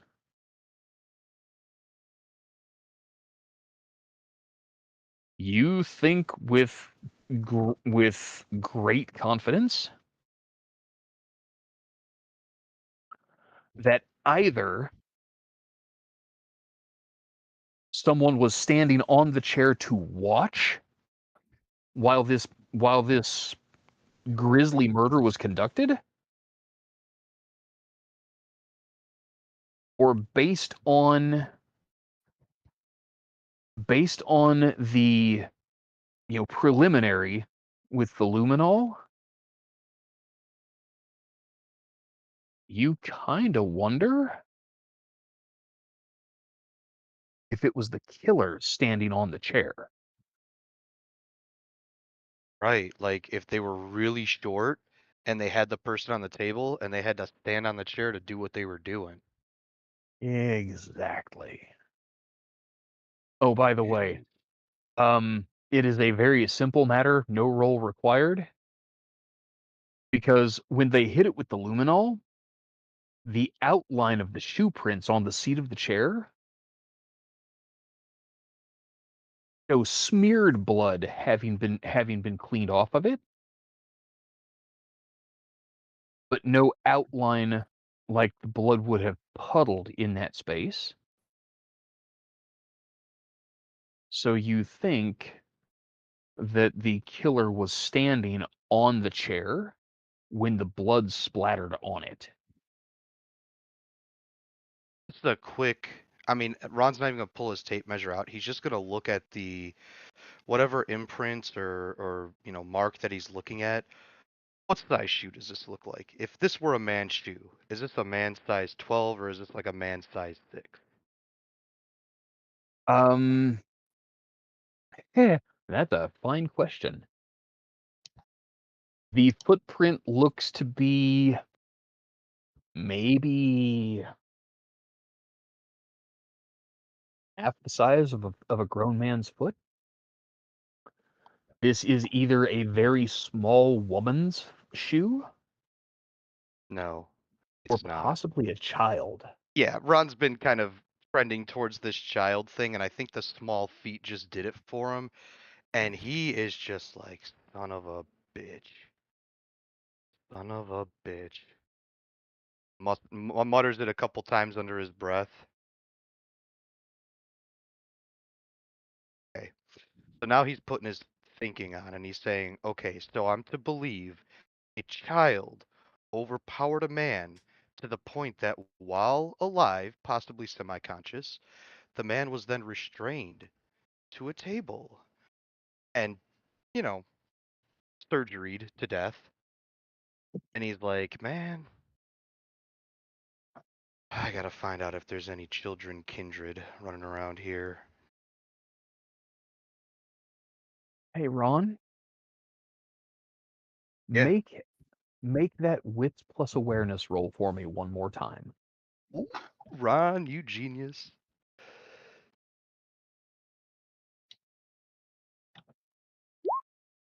Ooh, maybe not so. One success though. You know, one success. There's something else that stands out about this. This victim and two of the previous victims all lived in apartments with neighbors, either overhead, next door, or both. If you're right that these victims were cut on in this way while they were still alive,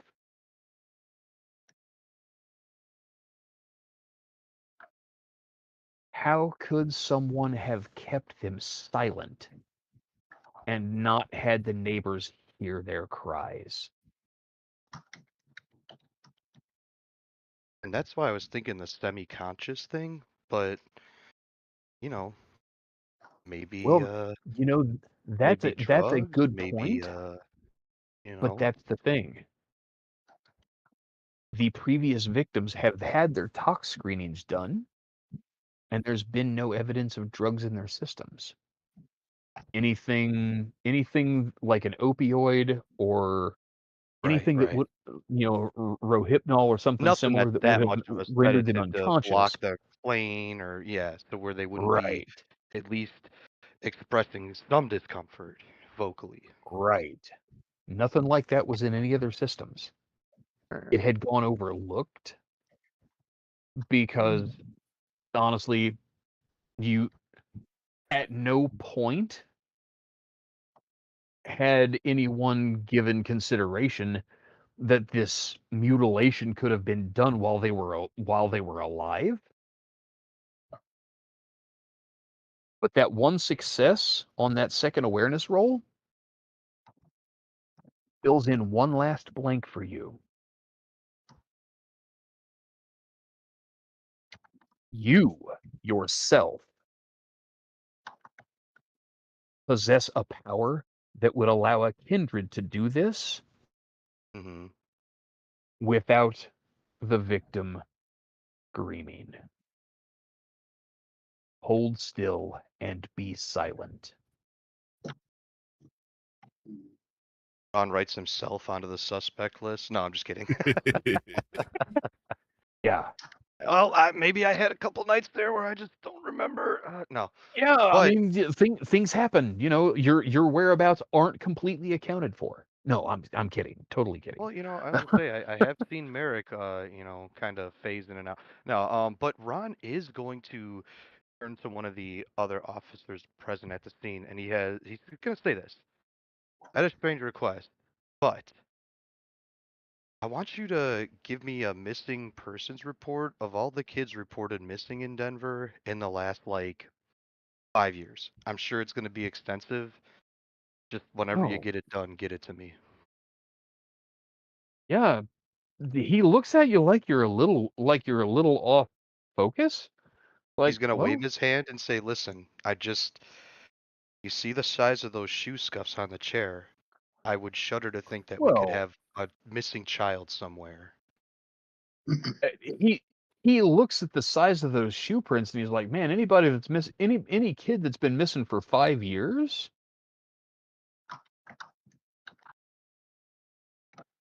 What if man, they were taken when they were really young and groomed into this, man? You've seen that Dexter show? I know it sounds well, crazy, man, but sometimes the truth matches fiction. You know what I mean? It's just a crazy world we live in. yeah, you're right. People are sick. All right, Sometimes the yeah, truth I'll surpasses fiction. Right. Yeah. We just got to eliminate the possibility is all. sure. Okay, that makes sense. That makes sense. And he goes off to try to get your list together. Like the But you internal like dialogue and the clock ticking in Ron's head is like getting more intense. and stuff, and he's like, "Damn, damn, damn! There's a lot of things I'm finding out here. I wish Caleb would have been able to come with me. I would have loved to have somebody to talk to about this. I wish frickin' Earl would have called me, but he's he's just like, all right, I'm just gonna have to wait until I can talk to somebody later." As your storyteller, I'm really glad that Caleb's not here for this. Not saying necessarily that Caleb would have found something that you could not, but I'm really No, I glad think he's not Caleb here for has this. like occult details that he could have filled in some blanks that Ron still isn't Yeah. quite picking up on, but that's totally fine. That's just his blind spot, that's all. Well, Um, one of but the yeah, one of the crime scene techs looks at you and he looks at this mess like, man, this is so weird. And he looks it's at you and he kind of cocks his head funny. He's like, if the victims were women, I'd swear this was a Jack the Ripper copycat.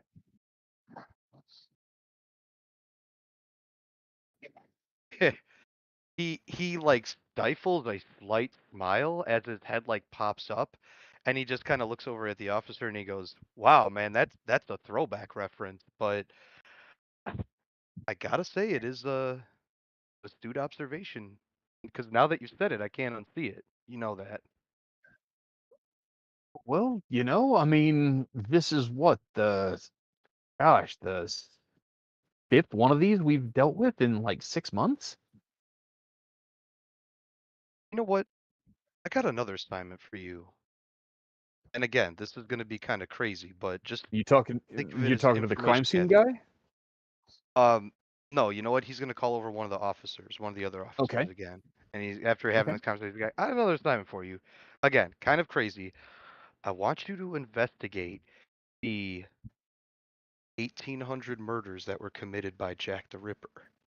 What I'm specifically looking for is as the number of victims grew, what about the crime scene changed? What did the investigators notice that may have been different from one to the next to the next? Just curious to see if, we're seeing a similar pattern or something like that. Maybe it could give us an insight that we're just not seeing right now. It's such an old case that, Well, sometimes things from the past can shine some light on things. he looks at you like you have lost your damn mind. He shrugs and says, "Hey, detective, you're the boss."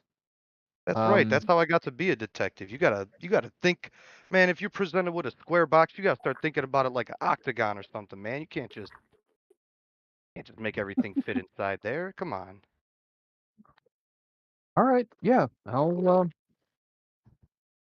I mean, it's gosh, well, it's 9 o'clock our time, almost 10. So, gosh, that means it's what? Probably 6 in the morning in London? I mean, I, there's archive records that we could probably just find on the internet, but you know, the really specific stuff probably have to call Scotland Yard for it. But why don't we yeah, just I'll start with a simple internet search? Maybe we'll see something there. If we need okay. to call Scotland Yard or whatever, we can determine that later. But I'm just trying to get inside the mind of a killer and how they evolve over time, you know what I mean? And how their crimes can, because I mean, we're looking at numerous cases of people that are various states of being ripped apart, disemboweled, and we just want to, like I said, get any clues that we can from anywhere. I really Yeah. doubt somebody would copycat something from that old, but man, you just never know. And we're in the business of eliminating leads, right? Hey man, people are strange. You got it, And brother. People are strange, this strange, strange. this here, wow. All right, so you've got your little worker bees running in all kinds of different directions. Hmm. But after a couple of hours at the scene, kind of looking things over, piecing things together, making some intuitive leaps that you've missed before. You finally think you've gotten all you can out of the scene. Okay. You are wrapping up. Let the crime scene guys finish with their work. They've got photos to take and measurements to make and all this kind of stuff. You're going to get out of the way and let them do that. And you're walking back to your car. And your phone rings. He snatches that phone out of his pocket so fast to see who's calling. It's Earl. Freaking punches the answer button and yanks it to his ear. Kelly. Yeah. What's up? You got time to meet in person? I will have in a little bit. I'm kind of out of pocket at the moment, but yeah, I can meet you in about an hour. What's up? Just want to talk about some things about the case. You know, face-to-face type stuff. Okay, understood. All right, meet me. You know what? Meet me at my place. Okay. I need to clean up a little bit after my evening's activities. Right? So, You know, Ron's like, well, the equivalent of a vampire's stomach growling happens to Ron, and he's like, maybe I need to grab some dinner myself before I head over. I'll see you in about an hour. all right.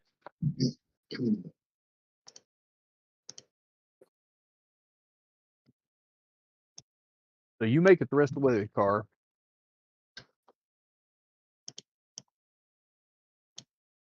And you get a message from Merrick. Okay. Take a look at Sounds it. like they might have wrapped up their meeting with His Excellency. Merrick, where are you trying to hook back up with Ron, or are you tonight? I guess the message would ask him if he's going to be able to meet up, because I know he headed to. Yeah. He'll hop back on there. So about what time is it? Would you say we got a few hours till sunrise? Oh yeah, it's early. The whole Oh, thing at the hell yeah. Red Note happened right after dark. So Okay, so then yeah, Ron's gonna get back to Merrick and say, I can meet you. Give me about 3 or 4 hours. Where should we meet? I guess. Well, let's meet at the art gallery. interesting choice. Okay. Yeah, Ron just sends back a question mark. And then a few moments later, really?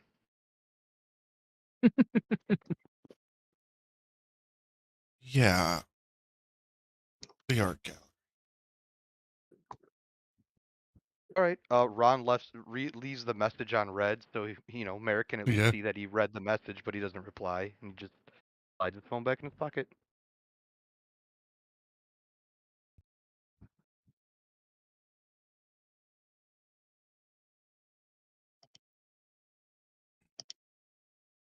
All right.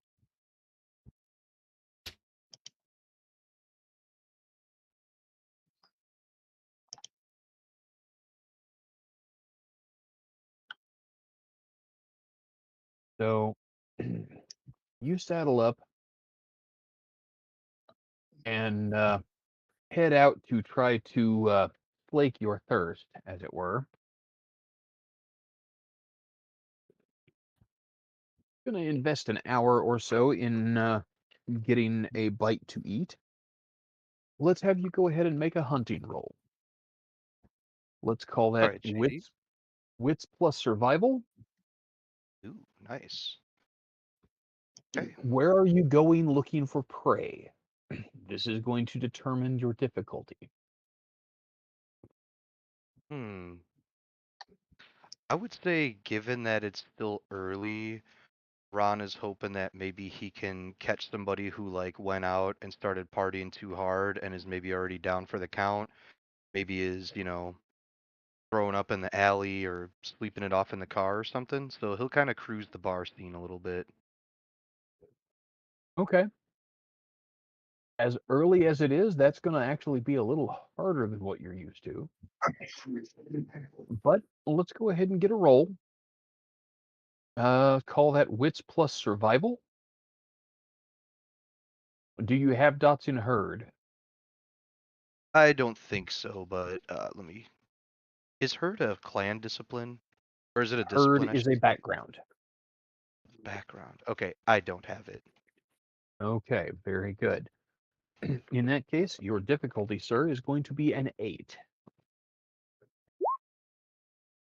Oh, Ron. 3 successes. Amazing. All right.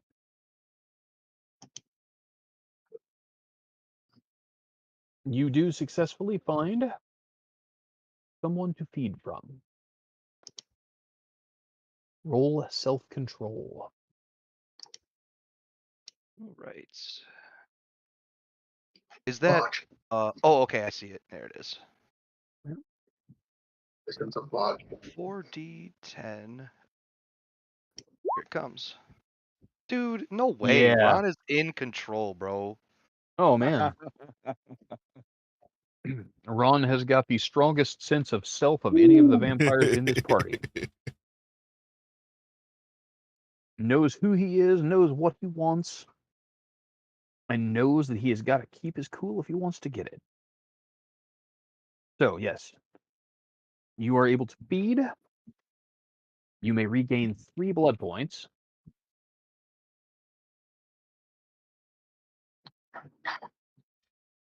Hell yeah. Using the traditional Jedi mind trick, you are able to ensure that your victim does not recall a single thing about what has happened to them and why they have got such a bad hangover the next morning.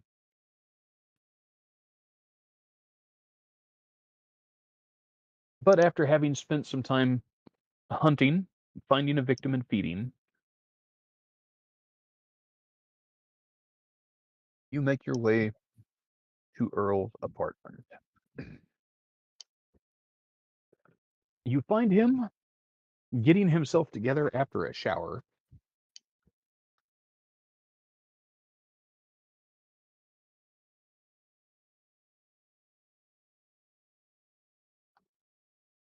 He answers the door and lets you in. Says, "Man, I tell you what, this new detail that Edward has me on is bullshit. Gonna have to burn those clothes." You got you doing.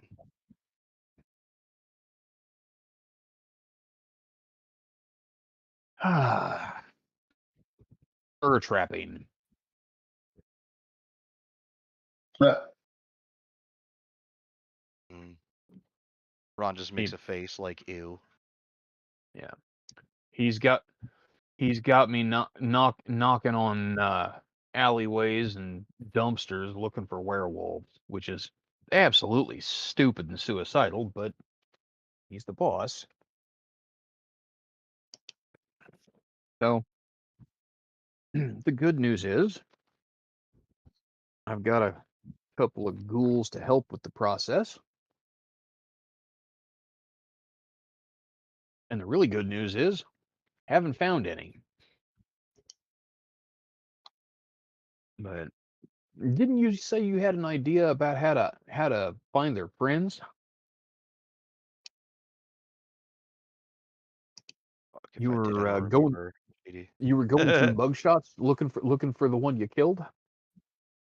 Oh, yeah, yeah, yeah, yeah. Just to see if they had any like ties or anything and see if anything could come of that. Yeah. Any headway on that process?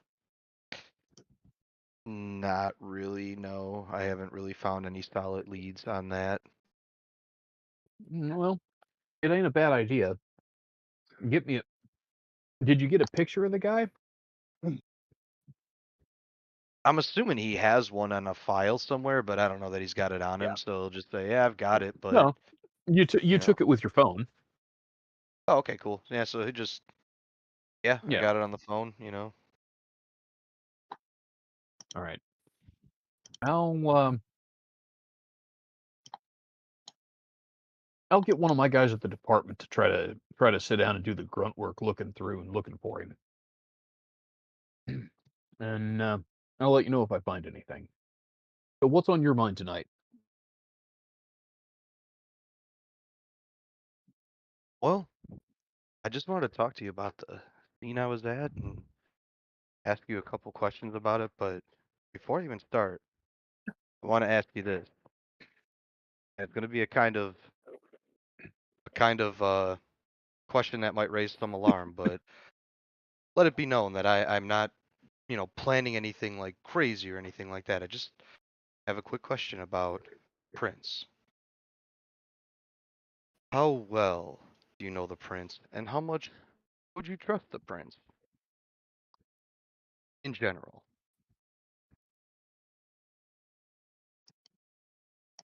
He looks at you like you have lost your damn mind. Well, I have worked for Edward for mm, almost 90 years. I came I came to Denver just before the Great Depression,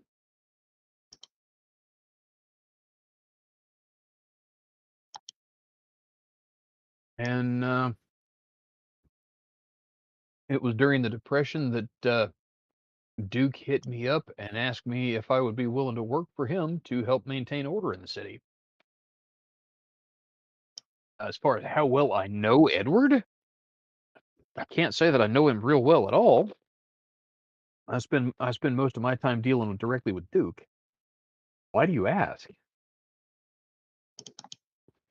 I'm getting led in a lot of strange directions with my investigation, and a thought occurred to me. I actually don't think the prince is directly involved, i.e., some type of conspiracy, but I do wonder if maybe the prince already knows things and is just having us look in to these things to see how much we know. Like maybe he knows about things that are going on and he's just allowing it to happen. But if that were to be discovered, would look bad for him. So maybe he has us investigate it to make sure that he's got things under wraps. And if he doesn't, wouldn't be hard for him to get rid of some 13th generation kindred, right? I am not following you at all. What are you talking about? Ron's gonna take a, even though he doesn't need to, he's gonna do like a sigh, deep breath sigh, and he's gonna say, "Let me lay it out, so you can play it out." All right.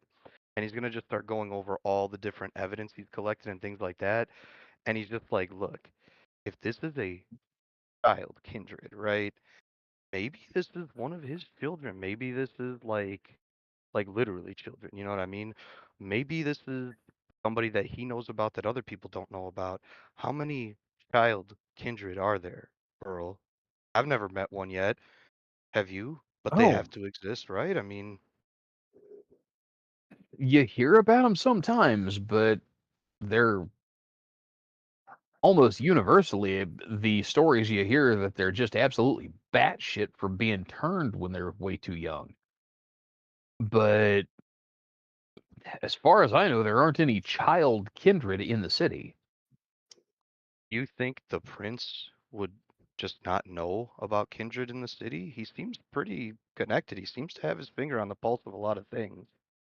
I'm just starting to wonder if this, I don't know, I have to look into it, I have to find out, is just an act, or maybe he really doesn't know. I don't know. Man, um, well, So I can't say that I know Edward all that well, but I really think, based on what little I do know,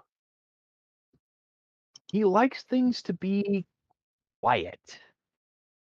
He doesn't like to have stuff like this going on in the city. It makes him really nervous. So you wouldn't characterize him the type that likes to rule by deception or anything like that? Honestly, as long Subterfuge?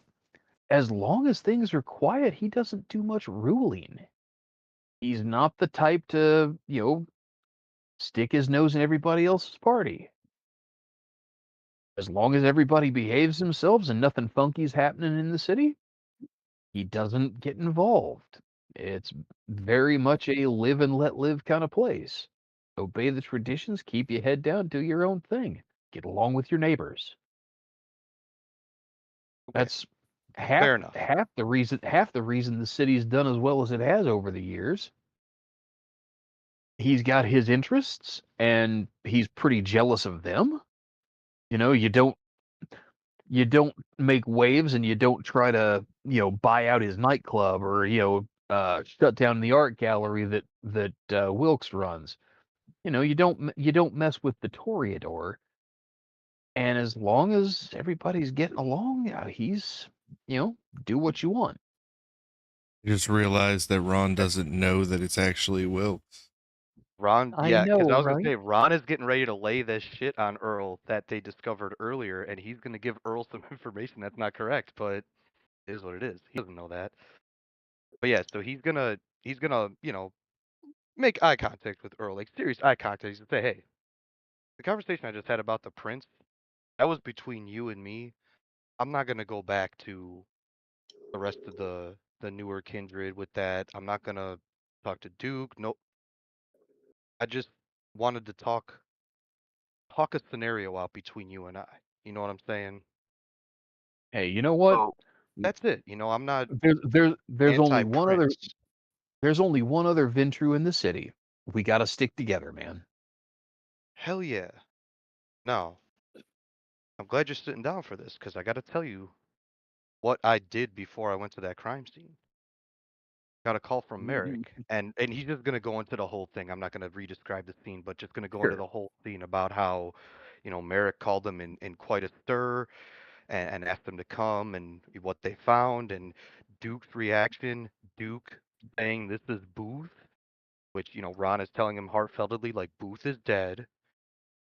Fucking Ramon is not dead, but he's in such a state of torpor that he likely won't come back from. Oh, wow. They all went to the prince. The only reason I hadn't gone with was because I just got the call on the crime scene. And I mean, our line of work, you can't let the Yeah. evidence get cold. But Well, before yeah, I this went back is to talk to anybody, I was so glad to get your phone call and get to have this conversation between the two of us first. Let cooler heads, prevail and talk things out. Think about things.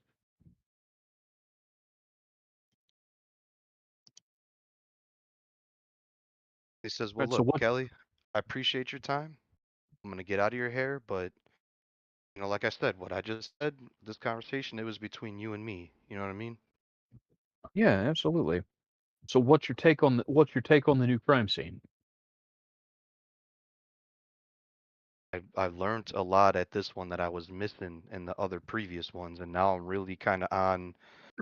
It sounds crazy, but I'm kind of on this child killer beat now too, and I just really don't think a child is gonna be killing no grown man. So it leads me to think it's the kindred, and they planned. They planned to have to clean up the blood at the scene and things, and I'm thinking a lot of things. What do I make of the scene that I just went to? Things are evolving, that's for sure. Or we're looking at two completely different killers. But I don't know. That might not be the case. Might be somebody who's taking a turn, taking maybe a curiosity bent. Honestly, if it wasn't a child, I would have assumed maybe a surgeon, a hunter, somebody who just loves blades and knives and things like that. Somebody with the type of hobby that would lead him to this. But now, the other ones made more sense. Like you said, they're a little bit buggy from getting turned so early, and they don't have self-control, not like us. You know, poor little bastards. And but this last one, I mean, there had to be a lot of self-control to do the work that was done without giving into the bloodlust. That's kind of spooky all by itself. Telling me. Because that kind of self-control generally doesn't come without a lot of experience.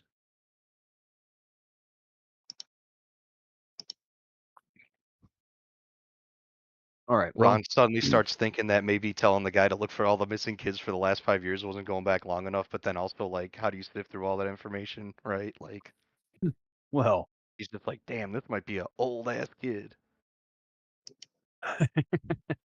it might. If it's a And then he's vampire, gonna, there's no telling how old. as a parting thing, he gets up and he shakes Earl's hand and he goes to leave and he goes, you know what else is kind of strange about this? One of the crime scene techs took a look at the scene and said it was something akin to like a Jack the Ripper. Ever since he said it, I can't stop thinking about it. I can't stop thinking about it. Yeah, but the Ripper's murder victims were all women.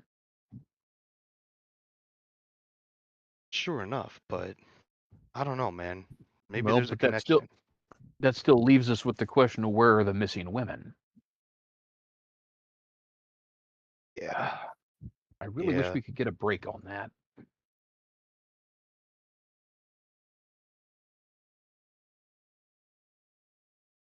Hmm. Meanwhile, across town, hey, Merrick, Kyle, when you Yeah. left the Prince's company, which way did you go? Where are you headed? I say I I would. want to gather Ron and Caleb, and I'm going to tell them to meet us at the art gallery. Okay, so you head down to the gallery.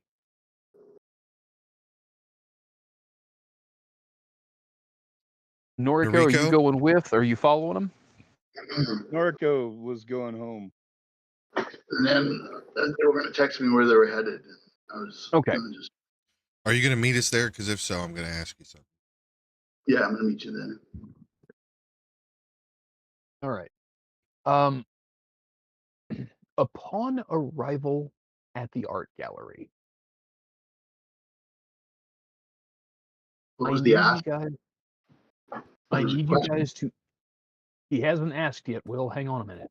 I need you guys to, all three of you, make a perception plus alertness roll. Okay.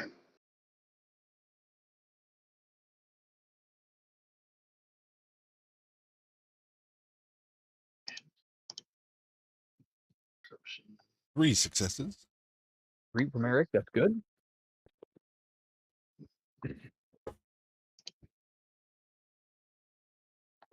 Uh, 5 dice. 1 success for Kyle. And One. 1 success for Noriko. All right. I would like to buy one with a willpower. Okay. Can you do that? Well, I would question what you are so determined about. I'm just looking to see if you spot something. Spending Yeah. a willpower point on something is, that is a casual observation. Okay. Casual observation. Seems, The I loop mean, on if you want to spend a willpower point, take it. You now have 2 successes. All right.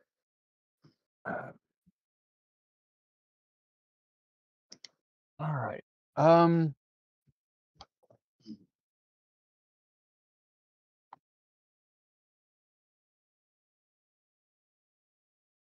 Merrick? Yeah. As you get out of the truck and walk towards the art gallery, which, it is a block down the street to Booth's nightclub. Exactly why I picked here. Mm-hmm.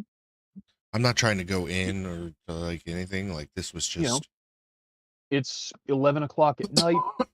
The gallery is, of course, closed up and locked. Yep.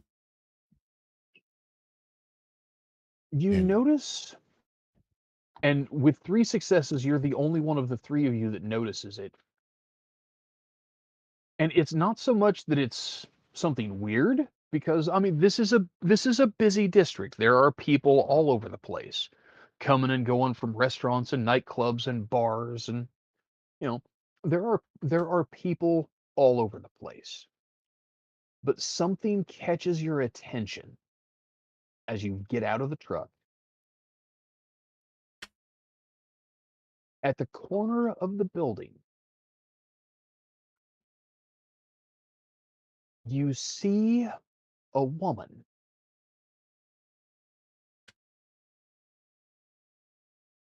And for just a second, as you're looking at her, you would swear you were looking at Karina.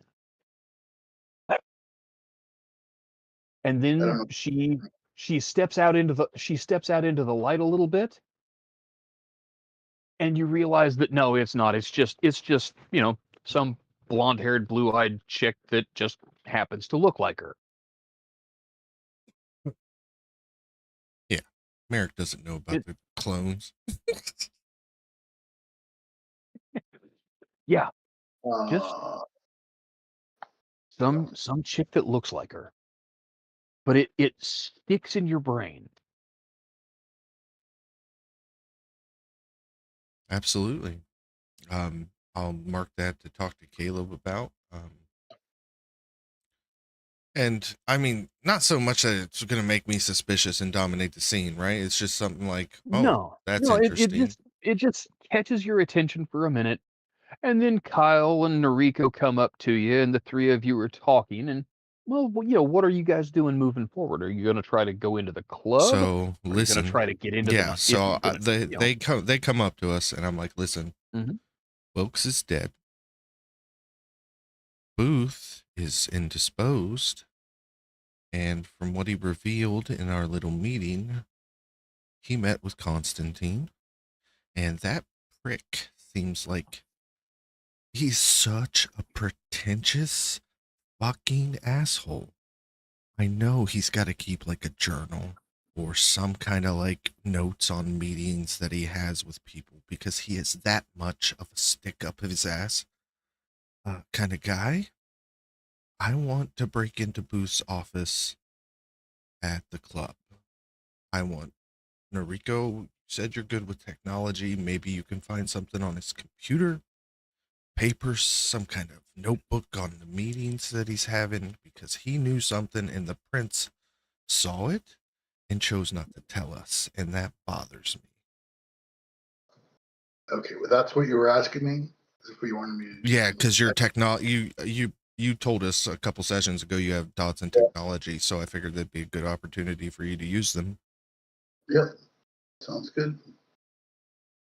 All right. But I But the want to goal wait is to for get into the Ron. club, not all Correct, right. and if he's got an office in there, I want to go to Booth's office. I know that she has one in there, but Booth knew something, and I've got a grudge against him, so why wouldn't I pick his over hers? And um,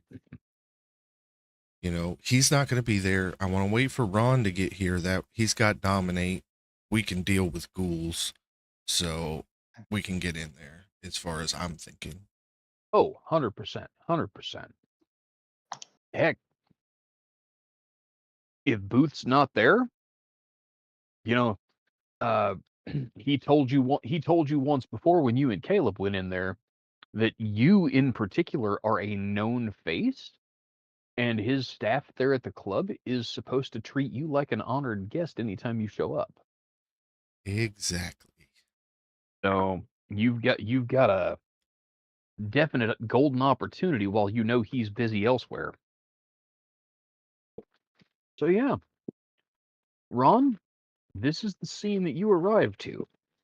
Um, have you reached out to Caleb? Have you sent him any kind of message? Say, hey, meet us over here at. Yeah, because Ron wanted him to go to the crime scene. He wasn't able to make it, so I'll say, Caleb, make sure you meet us over at the shop because I want to talk to you about some things.